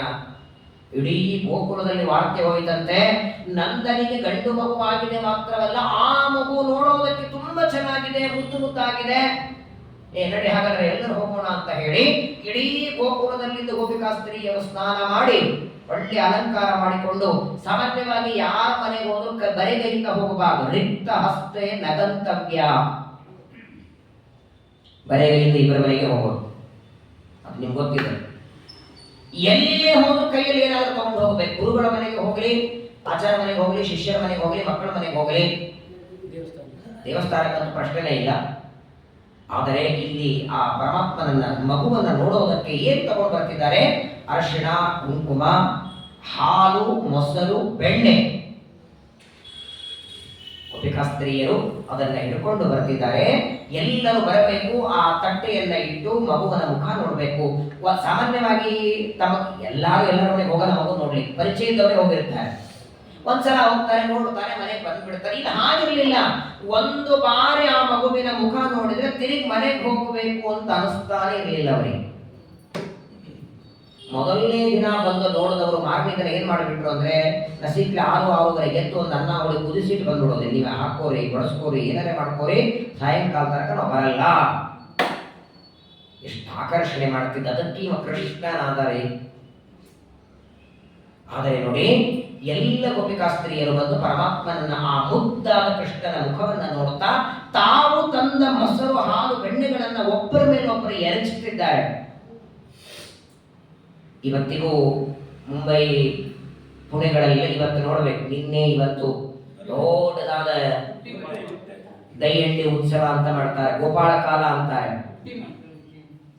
ವಾಸ್ತವಿಕವಾಗಿ ಅದು ಗೋಪಾಳ ಕಾಲ ಅಂತಿದೆ. ಅದು ಹಂಗಲ್ಲ, ಅದು ಶಬ್ದ, ಅದು ಮರಾಠಿ ಶಬ್ದ. ಅದು ಗೋಪಾಲಕ ಆಲ. ಗೋಪಾಲಕ ವೈಕುಂಠದಿಂದ ಆಲ ಬಂದ, ಅದಕ್ಕೆ ಈ ಉತ್ಸವ. ಅದು ಹೋಗಿ ಗೋಪಾಳ ಕಾಲ ಅಂತ ಆಗ್ಬಿಟ್ಟಿದೆ. ಅದು ಅಪಭ್ರಷ್ಟಾಗಿ ಕಾಲ ಅಲ್ಲ, ಅದು ಆಲ. ಕೆಲವು ಶಬ್ದಗಳು ಹಾಗೆ ಆಗಿದೆ. ಈ ಸ್ನಾನ ಮಾಡೋದಕ್ಕೆ ಎಲ್ಲರ ಮನೆಯಲ್ಲಿ ಹಿಂದೆ ತಾಮ್ರದ್ದಿರೋದು ಗಂಗಾಲಯ. ಆಲಯ ಅಂದ್ರೆ ಮನೆ, ಗಂಗಾಲಯ ಅದು ಹೋಗಿ ಗಂಗಾಳ ಅಂತ ಆಗಿದೆ. ಹಂಗೆ ಗೋಪಾಲಕ ಆಲ, ವೈಕುಂಠವನ್ನ ಬಿಟ್ಟು ಭೂಮಿಗೆ ಬಂದ ಸಂಭ್ರಮದಲ್ಲಿ ಆ ಗೋಪಿಕಾಸ್ತ್ರೀಯರು ಪರಸ್ಪರವಾಗಿ ಒಬ್ಬರ ಮೇಲೊಬ್ಬರು ಬೆಳ್ಳಿಯನ್ನು ಹಾಕ್ತಿದ್ದಾರೆ. ಎಷ್ಟು ಜನ ಬಂದಿದ್ರು ಅಂದ್ರೆ ಆ ಜನರ ಲೆಕ್ಕ ಬೇಡ. ಶುಕಾಚಾರ ಅಂತ ಪರೀಕ್ಷಿತರಿಗೆ ಆ ಮುದ್ದಾದ ಕೃಷ್ಣನನ್ನ ನೋಡೋದಕ್ಕೆ ಎಷ್ಟು ಜನ ಗೋಪಿಕಾಸ್ತ್ರೀಯರು ಬಂದಿದ್ರಂದ್ರೆ, ಅವರು ಹಾಕಿದ ಬೆಣ್ಣೆಯಿಂದ ಸೊಂಟದಷ್ಟು ನದಿಯಾಗಿತ್ತಂತೆ. ನಂದ ಯಶೋದೆಯರ ಮನೆಯೊಳಗೆ ಸೊಂಟದಷ್ಟು ನದಿಯಾಗಿತ್ತು. ಅಷ್ಟು ಬೆಣ್ಣೆ ಮೊಸರು ಹಾಕಿದ್ದಾರೆ. ಎಷ್ಟು ಜನ ಬಂದಿದ್ದಾರೆ, ಏನು ವೈಭವ! ಒಳ್ಳೆ ಮಗುವಿನ ಸಂಭ್ರಮ. ಮಗುವಿನ ಮುಖವನ್ನ ನೋಡಿ ಕೃಷ್ಣ ಅವತಾರ ಮಾಡಿದ್ದು ಅಷ್ಟಮಿ ರಾತ್ರಿ ಮಥುರೆಯಿಂದ ಗೋಕುಲಕ್ಕೆ ಬಂದ. ನವಮಿ ದಿನ ಬೆಳಗ್ಗೆ ಇದೆಲ್ಲ ಸಂಭ್ರಮದ ಉತ್ಸವ ಮಾಡ್ತಾರೆ. ಮಾರನೇ ದಿನನೇ ದಶಮಿ. ಅವತ್ತಿನ ದಿನ ಕಂಸನಿಗೆ ಪ್ರತಿ ವರ್ಷಕ್ಕೆ ಟ್ಯಾಕ್ಸ್ ಕಟ್ತಾರಲ್ಲ, ಅದಾಗಲೂ ಇತ್ತು, ಕರ ಅಂತ ಕರೀತಾರೆ ಅದನ್ನ. ಪ್ರತಿ ವರ್ಷದ ಕಂಸನಿಗೆ ಕಟ್ಟೋ, ಯಾಕಂದ್ರೆ ಅವನೇ ರಾಜನಾಗಿದ್ದ. ಅವನಿಗೆ ಟ್ಯಾಕ್ಸ್ ಕಟ್ಟೋದಕ್ಕೆ ನಂದ ಮಥುರೆಗೆ ಬಂದಿದ್ದ. ಗೋಕುಲದಿಂದ ನಂದ ಮಥುರೆಗೆ ಬಂದಿದ್ದಾನೆ. ಕಂಸನಿಗೆ ಕೊಡಬೇಕಾದ ವಾರ್ಷಿಕ ಕರ ಕೊಟ್ಟು ಇನ್ನೇನು ಹೊರಡಬೇಕಂದಾಗ ವಸುದೇವ ನೆನಪಾಯಿತು. ಮಥುರೆಯಲ್ಲೇ ಇದ್ದಲ್ಲ, ವಸುದೇವನಿಗೂ ಮಾತಾಡಿಸ್ಕೊಂಡು ಹೋಗೋಣ ಅಂತ ಬರ್ತಾನೆ. ನಂದ ಮತ್ತು ವಸುದೇವ ಇಬ್ರು ಮಾತಾಡ್ತಿದ್ದಾರೆ. ನಂದ ಅಂತಾನೆ, ಏನಪ್ಪ ನಿನ್ನ ದೌರ್ಭಾಗ್ಯ ಎಷ್ಟು! 6 ಮಕ್ಕಳು ಸತ್ತೋಗಿಬಿಟ್ಟು 7ನೇದು ಹುಟ್ಟಲೇ ಇಲ್ಲ, 8ನೇದು ಹೆಣ್ಣಾಯಿತು, ಅದು ಆಕಾಶ ಖಾಲಿ ಹೋಯಿತು. ವಸುದೇವ ಮನಸ್ಸಲ್ಲಿ ಅನ್ಕೋತಾನೆ, ಹೆಣ್ಣೆಲ್ಲ ಗಂಡು, ನೀ ಮನೆಗಿರೋದು ನನ್ನ ಮಗು ಅಂತ ಗೊತ್ತಾನೆ. ಹೇಳಿಲ್ಲ, ನೀನು ರಕ್ಷಣೆ ಮಾಡುವ ಆ ಗಂಡು ಮಗು ನಂದು, ಹೆಣ್ಣು ಮಗು ನಿನಗಾಗಿತ್ತು, ಅದು ಆಕಾಶ ಖಾರ ಹೋಯ್ತು ಅಂತ ಹೇಳಿಲ್ಲ. ಏನ್ ಮಾಡೋದು? ಯಾವುದೇ ವಸ್ತು ನಮ್ಮ ಹತ್ರ ಎಷ್ಟೊತ್ತಿರಬೇಕು ಅಂತ ದೇವರ ಸಂಕಲ್ಪ. ನನ್ನ ಹಣೆ ಬರ ಇಟ್ಟೇ ಇತ್ತು. ಹುಟ್ಟೋದಕ್ಕೆ ಮಾತ್ರ ಮಕ್ಕಳ ಪುಣ್ಯ ಇತ್ತಷ್ಟೇ, ಅವ್ರು ಹುಟ್ಟಿದ ನನ್ನ ಜೊತೆ ಇರೋ ಪುಣ್ಯ ಇರಲಿಲ್ಲ. ಆದರೆ ನಾನು ಮಕ್ಕಳನ್ನ ಕಳ್ಕೊಂಡಾಗ ನೀ ಕಳ್ಕೋಬೇಡ. ಯಾಕೆ ಈ ಮಾತಾಡ್ತಿದ್ದೀಯ ಅಂದ್ಬಿಟ್ಟ ಕಂಸ. ಅವನಂದ, ಏನಾಗಿದೆ, ನೀನ್ ಎಷ್ಟೊತ್ತಾಯ್ತು ಬಂದು ಅಂತ ಕೇಳಿದ. ಒಂದು ಗಂಟೆ ಆಯ್ತು, ಕಂಸನಿಗೆ ಕೊಡಬೇಕಾದ ಕರ ಕೊಟ್ಟಿದ್ದೇನೆ. ಯಾಕೆ ಇಲ್ಲಿ ನಿಂತಿದ್ದೆ ನನ್ನ ಜೊತೆ ಮಾತಾಡ್ತಾ, ಹೊರಡೆ ಇಲ್ಲಿಂದ. ಗೊತ್ತಾಗ್ಬಿಟ್ಟಿತ್ತು ಕಂಸನಿಗೆ, ವಸುದೇವನಿಗೆ. ಏನಾಗಿತ್ತಂದ್ರೆ, ಯಾವಾಗ ವಸುದೇವ ದೇವಕಿಯರ ಬಂಧನವನ್ನು ಬಿಡಿಸಿದ ನೋಡಿ ಕಂಸ. ತನ್ನ ಅರಮನೆಗೆ ಬಂದು ಎಲ್ಲ ತನ್ನ ಮಂತ್ರಿಗಳನ್ನ ಕರೆದು ಒಂದು ಮೀಟಿಂಗ್ ಮಾಡ್ತಾನೆ. ಎಲ್ಲರ ಹತ್ರ ಹೇಳ್ದ, ನಾನು ಒಬ್ಬನೇ ಟೆನ್ಷನ್ ನಲ್ಲಿದ್ದೇನೆ, ನನ್ನ ಶತ್ರು 8ನೇದು ಇಲ್ಲಿ ಹುಟ್ಟಲಿಲ್ಲ, ಅದು ಇಲ್ಲಿ ಹುಟ್ಟಿದ ಹೆಣ್ಣು ಆಕಾಶಕ್ಕೆ ಹೋಯಿತು, ಇನ್ನೆಲ್ಲೋ ಹುಟ್ಟಿದೆ ಅಂತೆ. ಆ ನನ್ನ ಶತ್ರು ಎಲ್ಲಿದ್ದಾನೆ ಅಂತ ಹುಡುಕೋದು ಹೇಗೆ? ನಿಮ್ಗೆ ಏನಾದ್ರೂ ಉಪಾಯ ಗೊತ್ತಿದೆಯಾ? 8ನೇ ಗರ್ಭದಿಂದ ನನಗೇನು ಮರಣ ಬರಬೇಕು ಅಂತ ಆಕಾಶವಾಣಿ. ಆ 8ನೇ ಗರ್ಭ ಒಟ್ಟಾರೆ ಈ ಸುತ್ತಲೂ ಎಲ್ಲೋ ಇದೆ, ಯಾರ ಮನೆಯಲ್ಲಿ ಅಂತ ಹುಡುಕೋದು ಹೇಗೆ? ಒಬ್ಬರು ಹೇಳಿದ್ರು, ಹೋಗಿ ಮನೆ ಮನೆ ನೋಡೋಣ. ಯಾರು ಬಿಡ್ತಾರೆ ನೋಡ್ಲಿಕ್ಕೆ? ನೋಡಿದ್ರು ಇದು ಮಕ್ಕಳು ಗೊತ್ತಾಗೋದು ಹೇಗೆ? ಒಬ್ಬೊಬ್ಬರು ಒಂದೊಂದು ಉಪಾಯ ಹೇಳುವಾಗ ರಾಮಾವತಾರದಲ್ಲಿ ರಾಮನಿಂದ ಸತ್ತೋದ ತಾಟಕೆ ಇಲ್ಲಿ ಪೂತನೆಯಾಗಿ ಬಂದಿದ್ದಾಳೆ. ಕುಬೇರನ ಶಾಪದಿಂದ ಊರ್ವಶಿ ಪೂತನೆಯೊಳಗಿದ್ದಾಳೆ. ಆ ಪೂತನೆ ಹೇಳ್ತಾಳೆ, ನನ್ನ ಹತ್ರ ಒಂದು ಉಪಾಯ ಇದೆ ಎಂದು. ಏನದು ಉಪಾಯ ಅಂದ್ರೆ, 10 ದಿನದ ಒಳಗೆ ಎಷ್ಟು ಮಕ್ಕಳಿಗೆ ಆ ಎಲ್ಲ ಮಕ್ಕಳನ್ನು ಕೊಂದು ಹಾಕಿ ಬಿಡೋಣ. ಮಥುರಾ, ವೃಂದಾವನ, ಗೋಪುರ ಈ ಸುತ್ತಲೂ ಪರಿಸರದಲ್ಲಿ 10 ದಿನದ ಒಳಗೆ ಇರುವ ಮಕ್ಕಳನ್ನು ಕೊಂದು ಹಾಕಿಬಿಟ್ರೆ ಅಷ್ಟು ಮಕ್ಕಳಲ್ಲಿ ನಿಂದು ಒಂದು ಮಗು ಸಾಯ್ತದೆ. ಇದು ಶತ್ರು ಸಾಯ್ತಾನೆ, ಅದು ಯಾರ ಮನೆಯಲ್ಲಿದೆ ಗೊತ್ತಿಲ್ಲ. ಇದೊಂದು ಉಪಾಯ ಬಿಟ್ರೆ ನಿನ್ನ ಶತ್ರುವನ್ನು ಹುಡುಕೋದಕ್ಕೆ ಉಪಾಯ ಇಲ್ಲ ಅಂದಾಗ, ಸರಿ ಇದೇನೋ ಸರಿ, ಆದರೆ ಕೊಲ್ಲೋದು ಹೇಗೆ? ವಿಷ ಹಾಕಿ ಕೊಲ್ಲೋದು. ಆ ಮಕ್ಕಳು ಹೋದ್ರೆ ಯಾರು ನಮ್ಮ ಮನೆ ಮಗನಿಗೆ ವಿಷ ಹಾಕಿ ಬಂದಿರಾ, ಆಮೇಲೆ ಒಳಗೆ ಬಂದ್ರೆ ಕೂತ್ಕೊಂಡು ತೆರೀತಾರ? ಮೊದಲನೇದು ಬಾಣಂತಿ ರೂಮಲ್ಲಿ ಮಗು ಇರತ್ತೆ. 10 ದಿನದ ಒಳಗೆ ಅಂದ್ರೆ ತಾಯಿ 74 ತಾಸು ಮಗುವಿನ ಪಕ್ಕದಲ್ಲಿ ಇರ್ತಾರೆ. ವಿಷ ಹಾಕ್ಲಿಕ್ಕೆ ಯಾರು ಕೊಡ್ತಾರೆ? ಪೂತನೆ ಎಂದು ಆ ಚಿಂತನೆ ಮಾಡಬೇಡಿ. ವಿಷವನ್ನ ಬಾಟ್ಲಿ ಒಳಗಲ್ಲ, ನನ್ನ ದೇಹದಲ್ಲೇ ವಿಷವನ್ನ ತುಂಬಿಕೊಂಡು ನಾನು ಹೋಗ್ತೇನೆ. ನಾನು ಎಲ್ಲರ ಮನೆಗೆ ಹೋಗಿ ಮಕ್ಕಳನ್ನ ತೊಡೆಯ ಮೇಲೆ ಮಲಗಿಸಿಕೊಂಡು ಆ ಮಕ್ಕಳಿಗೆ ಸ್ತನಪಾನ ಮಾಡಿಸುವ ನಿಮಿತ್ತದಿಂದ ವಿಷಪಾನ ಮಾಡಿಸಿ ಕೊಂದಾಕಿ ಬಿಡ್ತೇನೆ. ಏಷನ್ನ ಕಂಸ ಪೂತನಿಗೆ ಒಳ್ಳೆ ಉಡುಗೊರೆಯನ್ನು ಕೊಡ್ತಾನೆ. ಆ ಪೂತನೆ ಬಂದಿದ್ದಾಳೆ ಗೋಕುಲಕ್ಕೆ. ಅದನ್ನು ಈಗ ಕಂಸ ವಸುದೇವ ಹೇಳ್ತಾನೆ, ಇಲ್ಲಿ ಬಹಳ ತಿರುಬೇಡ ಅಂದ. ನಾನು 6 ಜನ ಮಕ್ಕಳನ್ನ ಕಳ್ಕೊಂಡಿದ್ದೇನೆ, ನಿನ್ನ ಹತ್ರ 2 ಮಕ್ಕಳು ಬೆಳೀತಿದ್ದಾರೆ, ರೋಹಿಣಿಯ ಮಗ ಹಾಗೂ ನಿನ್ನ ಯಶೋದೆಯ ಮಗ. ಆ 2 ಮಕ್ಕಳಿಗೆ ದೊಡ್ಡ ಗಂಡ ಬೇಗ ಹೊರಡಿಲ್ಲ ಅಂದ. ನಾನು ನೀನು ಆಮೇಲೆ ಬೇಕಾದ್ರೆ ಮಾತಾಡೋಣ, ಮತ್ತೊಮ್ಮೆ ಹೊರಡು ಅಂದಾಗ ವಸುದೇವನ ಮಾತು ಕೇಳಿ ಹೊರಟು ಬಿಟ್ಟ. ವಸುದೇವನ ಮೇಲೆ ಬಹಳ ವಿಶ್ವಾಸ ಇತ್ತಂತೆ ನಂದನಿಗೆ. ಏನಿದ್ರು ವಯಸ್ಸಿನಲ್ಲಿ ಹಿರಿಯವ, ಜ್ಞಾನಿ, ಬುದ್ಧಿವಂತ, ಅವನ ಮಾತು ತಿರಸ್ಕಾರ ಮಾಡ್ತಿರಲಿಲ್ಲ. ರಥದಲ್ಲಿ ಕೂತು ಹೊರಟೇ ಬಿಟ್ಟಿದ್ದಾನೆ. ಅಷ್ಟೊತ್ತಿಗೆ ಪೂತನೆ ಬಂದೇ ಬಿಟ್ಟಿದ್ದಾಳೆ. ಪೂತನೆ ಎಲ್ಲರ ಮನೆಗೆ ಹೋಗಬೇಕು. ಅವಳು ಏನ್ ಮಾಡ್ತಿದ್ಲು ಅಂದ್ರೆ, ಹೋಗಬೇಕಾದಾಗ ತನ್ನ ರಾಕ್ಷಸ ವೇಷವನ್ನ ಬಿಟ್ಟು ಸುಮಂಗಲಿ ವೇಷ ಹಾಕೋತಿದ್ಲು. ರಾಕ್ಷಸರಿಗೂ ಅದು ಇದೆ ಅಂತ ಶಿವನಾಚಾರ್ಯ ಹೇಳ್ತಾರೆ. ಮನಸ್ಸಿಗೆ ಬಂದ ವೇಷ ಹಾಕೊಳ್ಳೋ ಶಕ್ತಿ ಅಸುರನಿಗೆ ಉಂಟು, ಮತ್ತು ದೇವತೆಗಳಿಗೆ ಅವರಿಗೆ ವ್ಯತ್ಯಾಸ ಏನು ಅಂದ್ರೆ, ದೇವತೆಗಳಲ್ಲಿ ಸ್ವಾಭಾವಿಕ ಶಕ್ತಿಯಿಂದ, ಇವರಿಗೆ ಆಸುರ ಶಕ್ತಿ. ಇನ್ನೊಂದು ವ್ಯತ್ಯಾಸ ಏನು ಅಂದ್ರೆ, ಅಸುರರು ಯಾವುದೇ ವೇಷ ಹಾಕೊಳ್ಳಿ ಮರಣ ಮಾತ್ರ ಮೂಲ ರೂಪದಲ್ಲಿ ಬರ್ಬೇಕು ಅವರಿಗೆ. ಜಿಂಕೆ ಬೆನ್ನತ್ತಿ ರಾಮ ಹೋಗ್ತಾನೆ, ಜಿಂಕೆಯನ್ನು ಹೊಡೆದ ಸಾಯಬೇಕಾದಾಗ ಮಾರೀಚ ರಾಕ್ಷಸನಾಗೆ ಸತ್ತ. ಮರಣ ಮೂಲ ರೂಪದಿಂದಲೇ ಬರೋದು. ಆಮೇಲೆ ಆಸುರ ಶಕ್ತಿಯಿಂದ ಅಸುರರು ದೈತ್ಯ ತಮ್ಮ ವೇಷ ಹಾಕೊಂಡಿರ್ತಾರೆ, ಬಾಳತ್ತಿರಲ್ಲ ಅದು. ಹಾಗಾಗಿ ತನ್ನ ವೇಷವನ್ನ ಮರೆ ಮಾಡಿ ಸುಮಂಗಲೆ ವೇಷ ಹಾಕೊಂಡು ಎಲ್ಲರ ಮನೆಗೆ ಬರ್ತಿದ್ದು. ಒಳ್ಳೆ ಕುಂಕುಮ, ಉತ್ತಮ ಕುಂಕುಮ ಹಚ್ಕೊಂಡಿದ್ದಾರೆ, ತಲೆ ತುಂಬ ಹೂ ಹಾಕೊಂಡಿದ್ದಾಳೆ, ಕೈ ತುಂಬ ಬಳೆ ಕಚ್ಚಿ ಹಾಕೊಂಡಿದ್ದಾಳೆ. ಶ್ರಾವಣ ಮಾಸ ಯಾರೋ ಬಂದ್ರೆ ಬರ್ರಿ ಅಂತ ಕರಿಬೇಕು. ಅವಳನ್ನು ನೋಡಿದ್ರೆ ಇವಳು ಪೂತನೆ ರಾಕ್ಷಸಿ ಅಂತ ಕಲ್ಪನೆಯೂ ಬರ್ತಿರ್ಲಿಲ್ಲ. ಶ್ರಾವಣ ಮಾಸ ಯಾರ ಮನೆಗೆ ಬಂದ್ರೆ ಅಷ್ಟೇ ಕುಂಕುಮ ಕೊಡಲ್ವಾ? ಬಂದವ್ರಿಗೆ ಕೇಳ್ತೀರಾ ನೀವು ರಾಕ್ಷಸಿದ್ದೀರೋ ಮನುಷ್ಯದ್ದೀರೋ ಅಂತ? ಅಷ್ಟು ಸಹಜವಾಗಿ ಪೂತನೆಯನ್ನು ನಂಬುತ್ತಿದ್ರು. ಎಲ್ಲರ ಮನೆಗೆ ಹೋಗಬೇಕು, ಆ ಮಗುವನ್ನು ಎತ್ಕೊಂಡು ತೊಡೆ ಮೇಲೆ ಕುಡಿಸ್ಬೇಕು, ಹಾಲು ಕುಡಿಸ್ಬೇಕು. ಒಂದೇ ಹನಿ ವಿಷ ಕುಡಿಸ್ತಿದ್ದಂತೆ 2 ನಿಮಿಷ ಹಸರಾಗಬೇಕು, ಮಗುವನ್ನು ಮಲಗಿಸ್ಬೇಕು, ಮುಂದಿನ ಮನೆ ಹೊರಡಬೇಕು. ಇವಳೇ ಕೊಂದದ್ದು ಒಂದು ಗೊತ್ತಿಲ್ಲದೆ ಇರುವ ರೀತಿಯಲ್ಲಿ ಮಕ್ಕಳನ್ನ ಕೊಲ್ತಾ ಎಲ್ಲರ ಮನೆಗೆ ಬರ್ತಾ ಬಂದಿದ್ದಾಳೆ ನಂದನ ಮನೆಗೆ. ನಂದನ ಮನೆಗೆ ಬಂದು ಬಾಗಿಲಲ್ಲೇ ನಿಂತಿದ್ದಾಳೆ. ಯಾಕಂದ್ರೆ ಉಳಿದೆಲ್ಲರ ಮನೆಗೆ ಆ ಮಗುವಿನ ಪಕ್ಕದಲ್ಲಿ ಒಬ್ಬಳ ತಾಯಿ ಬಹಳ ಕೆಲಸ ಮಾಡೋರು ಇಬ್ಬರೇ ಇರ್ತಾರೆ. ಆ ತಾಯಿನ ಒಳಗೆ ಹೋದ್ರೆ ಯಾರು ಇರಲ್ಲ ಅಂತ ಸಹಜವಾಗಿ ಮಕ್ಕಳನ್ನ ಎತ್ಕೋತಿದ್ರು.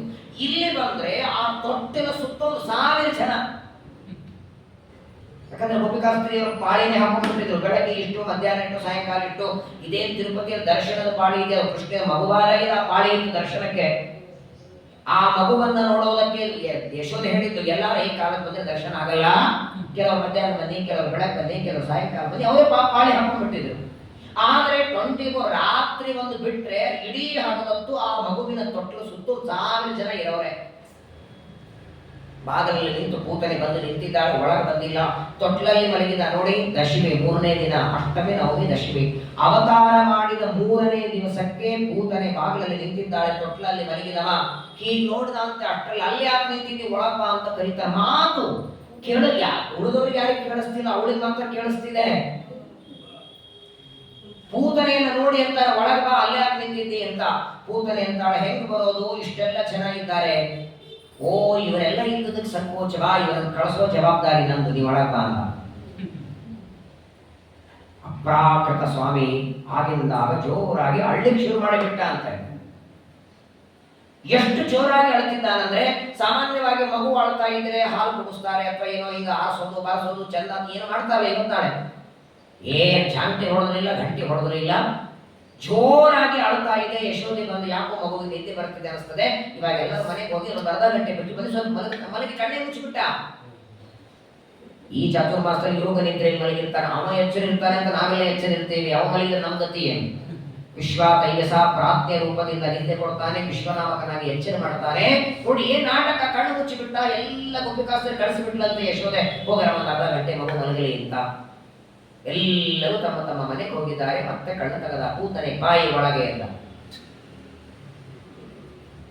ಎಲ್ಲರಿದ್ದಾರೆ ಅಂತ ಭಯ, ಇನ್ನೇನು ನಾನೇ ಬಾ ಅಂತ ಕರೀತಾರೆ. ಪೂತನೆ ಸಹಜವಾಗಿ ಎಲ್ಲ ಮಕ್ಕಳನ್ನ ಎತ್ತುಕೊಂಡು ಆ ಮಕ್ಕಳಿಗೆ ವಿಷವನ್ನ ಕುಡಿಸಿಕೊಂಡಂತೆ ಇದನ್ನು ಸಹಜವಾದ ಮಗು ಅಂತ ಅನಾಯಾಸವಾಗಿ ಮಗುವನ್ನ ಎತ್ಕೊಂಡಿದ್ದಾಳೆ, ವಿಷವನ್ನ ಪಾನ ಮಾಡಿಸ್ತಿದ್ದಾಳೆ. ಆದ್ರೆ ಈ ಮಗು ಯಾರು, ಯಾವ ಮಗು ಅಂತ ಗೊತ್ತಿಲ್ಲ ಅವಳಿಗೆ. ವಿಷ ಕುಡಿಸಿದ್ರೆ ಸಾಯೋ ಮಗು ಅಲ್ಲರಿ, ಈ ಮಗುವಲ್ಲ. ಈ ಮಗುವಿನ ನಂಬಿದವರಿಗೆ ವಿಷ ಏನ್ ಮಾಡಲ್ಲ. ಪ್ರಹ್ಲಾದರಾಜನಿಗೆ ಅವರ ತಾಯಿ ವಿಷ ಕೊಟ್ಟರು ಏನಾಗ್ಲಿಲ್ಲ. ನರಸಿಂಹದೇವರ ಅನುಗ್ರಹ.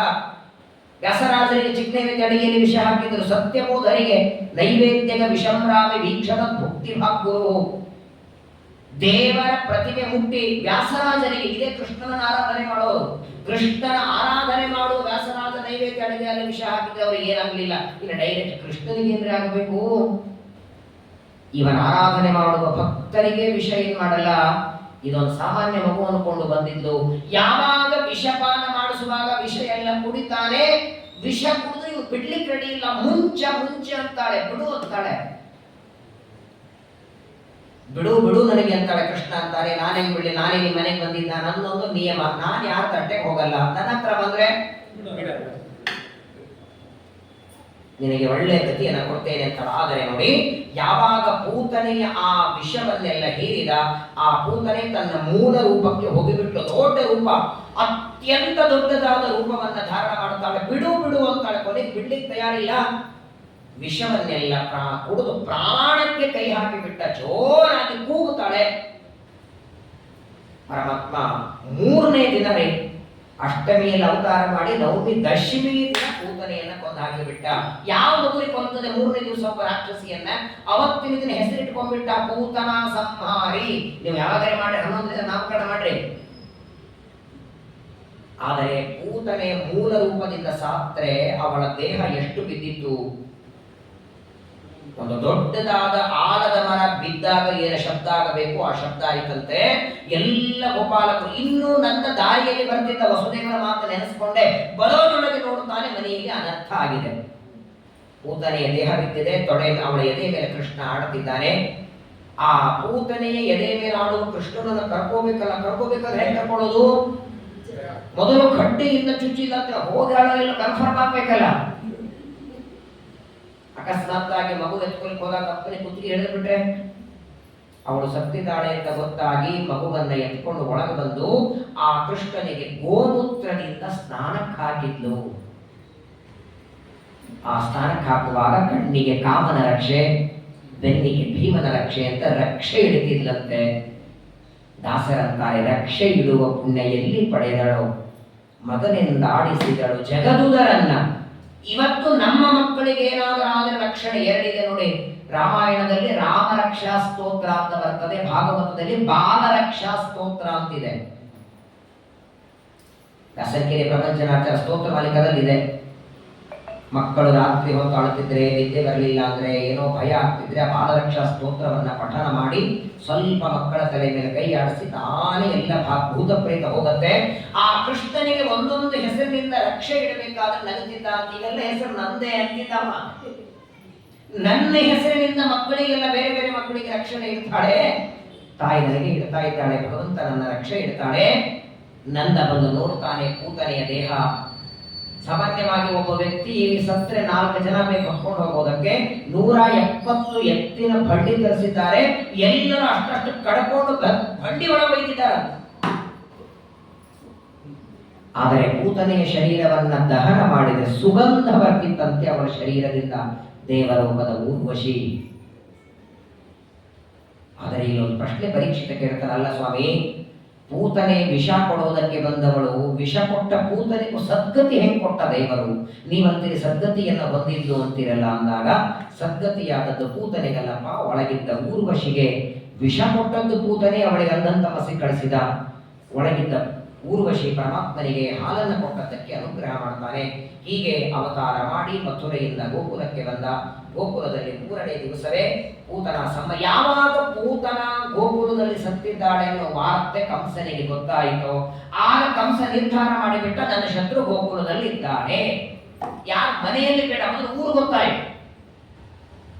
ಅವತ್ತಿನಿಂದ ಗೋಕುಲಕ್ಕೆ ಒಬ್ಬೊಬ್ಬರನ್ನಾಗಿ ಕಳಿಸಬೇಕು. ಮೊದಲನೇದು ಪೂತನೆಯಾಯಿತು, ಎರಡನೆಯದು ಎತ್ತಿನ ಬಂಡಿಯ ರೂಪದಲ್ಲಿ ಶಕಟಾಸುರ ಬರ್ತಾನೆ, ಗಾಳಿಯ ರೂಪದಲ್ಲಿ ತೃಣಾವರ್ತ ಬರ್ತಾನೆ, ಅರಿಷ್ಟಾಸುರ, ಕಾಕಾಸುರ, ವ್ಯೋಮಾಸುರ, ಬಕಾಸುರ, ಏನೊಬ್ಬರಾದ ಮೇಲೊಬ್ಬ. ಆದರೆ ನೋಡಿ, ಒಬ್ಬೊಬ್ಬನು ಎತ್ತಾಗಿ ಬರ್ತಾನೆ, ಕತ್ತಿಯಾಗಿ ಬರ್ತಾನೆ. ಅವರು ಯಾವ ರೂಪದಿಂದ ಬಂದು ಇವ ದೈತ್ಯ ಅಂತ ದೇವರು ಗುರುತಿಸಿ ಅವರನ್ನೆಲ್ಲ ಸಂಹಾರ ಮಾಡ್ತಿದ್ದ. ಅದನ್ನೇ ಗೋಪಿಗೀತಲ್ಲಿ ನೆನೆಸ್ತಾರೆ ಗೋಪಿಕಾ ಸ್ತ್ರೀಯರು. ಇವತ್ತು ಬಿಟ್ಟು ಹೋಗಿದ್ದಿ, ಅವತ್ತು ಎಂತೆಂಥ ಆಪತ್ತುಗಳಿಂದ ರಕ್ಷಣೆ ಮಾಡಿದಿ ಅಂತ. ಹೀಗೆ ಭೂಭಾರ ಹರಣಕ್ಕಾಗಿ, ಸಜ್ಜನರ ರಕ್ಷಣೆಗಾಗಿ, ಪರಿತ್ರಾಣಾಯ ಸಾಧೂನ. ನೋಡಿ, ಭೂಭಾರ ಹರಣಕ್ಕೆ ಬಂದವ ಆ ಕೆಲಸ 3ನೇ ದಿನವೇ ಶುರು ಮಾಡಿಬಿಟ್ಟಿದ್ದಾನೆ.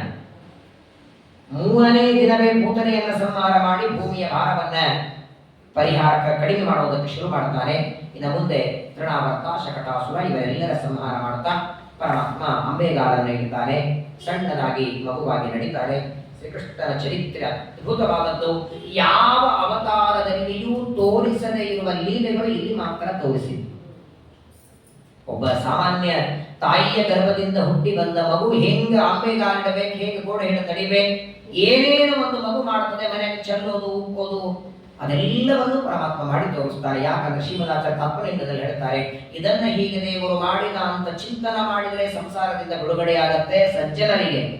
ಅವನು ನಮ್ಮಂಗೆ ಕಳ್ತನ ಮಾಡ್ತಾನೆ ಅಂತ ದುಷ್ಟರು ಇದನ್ನೇ ಸತ್ಯ ಅಂತ ತಿಳ್ಕೊಂಡು ಅಂದಂತ ಮಸಿಗೆ ಹೋಗಿ ಇಬ್ಬರಿಗೂ ಸಾಧನೆ. ಅಯೋಗ್ಯರಿಗೆ ಅಂದಂತ ಮಸಿಗೆ ಸಾಧನೆ, ಸಜ್ಜನರಿಗೆ ಮೋಕ್ಷ ಸಾಧನೆ ಅನ್ನೋದಕ್ಕೆ ದೇವರು ಲೀಲೆಗಳನ್ನು ತೋರಿಸ್ತಾನೆ. ಆ ಕೃಷ್ಣ ಪರಮಾತ್ಮನ ಕೆಲವು ಲೀಲೆಗಳನ್ನ ನಾಳೆ ದಿನ ಶ್ರವಣವನ್ನು ಮಾಡೋಣ. ನಾಳೆಗೆ ಈ 5 ದಿನದ ಪ್ರವಚನದ ಸಮಾಪ್ತಿಯಾಗುತ್ತೆ. ಇನ್ನು ಮುಂದೆ ಯಾವಾಗ ಅವಕಾಶ ಇರುತ್ತೆ ಶ್ರೀಕೃಷ್ಣ ಪರಮಾತ್ಮನ ಚರಿತ್ರೆಯ ಮುಂದಿನ ಭಾಗ, ಪರಮಾತ್ಮನ ಮದುವೆ ಕಥೆಗಳೆಲ್ಲ, ಅದಾದ ಮೇಲೆ ಏಕಾದಶ ಸ್ಕಂದ, ದ್ವಾದಶ ಸ್ಕಂದ, ಇದನ್ನೇ ಒಟ್ಟಾರೆ ಭಾದ್ರಪದ, ಆಶ್ವಿನ, ಕಾರ್ತಿಕ 3 ತಿಂಗಳಲ್ಲಿ ಮುಗಿಸಿ ಕಾರ್ತಿಕದಲ್ಲಿ ಭಾಗವತದ ಸಮಾಪ್ತಿ ಇರ್ತದೆ. ಯಾವ್ಯಾವಾಗ ಹೇಗೆ ಎಷ್ಟು ಅವಕಾಶ ಸಿಗುತ್ತೋ ಅಷ್ಟನ್ನು ಶ್ರವಣ ಮಾಡಿ ಪರಮಾತ್ಮನ ಅನುಗ್ರಹವನ್ನು ಪಡೆಯೋಣ. ನಿನ್ನೆ ದಿವಸ ಕೃಷ್ಣ ಪರಮಾತ್ಮನ ಅವತಾರದ ಉತ್ಸವವನ್ನು ಮಾಡಿದ್ದೇವೆ. ಇವತ್ತು ಪೂತನ ಸಂಹಾರವನ್ನು ಮಾಡಿ ತನ್ನ ಸಜ್ಜನರಿಗೆ ಬಂದ ಆಪತ್ತನ್ನು ಪರಿಹಾರ ಮಾಡೋದಕ್ಕೆ ಭೂಮಿಗೆ ಬಂದವ. ನಮ್ಮ ಎಲ್ಲ ಆಪತ್ತುಗಳನ್ನು ಪರಿಹಾರ ಮಾಡಿ ನಮ್ಮ ಉಸಿರಿರೋವರೆಗೆ, ಕೊನೆಯ ಉಸಿರಿರೋವರೆಗೂ ನಮ್ಮ ನಾಲಿಗೆಯಲ್ಲಿ ಕೃಷ್ಣ ಅನ್ನುವ ನಾಮಸ್ಮರಣೆ ಬರೋ ಹಾಗೆ ಆ ಪರಮಾತ್ಮನೇ ನಮಗೆ ಅನುಗ್ರಹವನ್ನು ಮಾಡಲಿ ಅಂತ ಕೃಷ್ಣ ಪರಮಾತ್ಮನ ಪಾದಗಳಲ್ಲಿ ಕೋಟಿ ಕೋಟಿ ನಮಸ್ಕಾರವನ್ನು ಮಾಡಿ ಪ್ರಾರ್ಥನೆಯನ್ನು ಮಾಡಿ ನಾಳೆಗೆ ಕೆಲವು ಕೃಷ್ಣ ಪರಮಾತ್ಮನ ಲೀಲೆಗಳನ್ನು ಶ್ರವಣ ಮಾಡೋಣ. ಶ್ರೀಕೃಷ್ಣ ನಮಸ್ತು.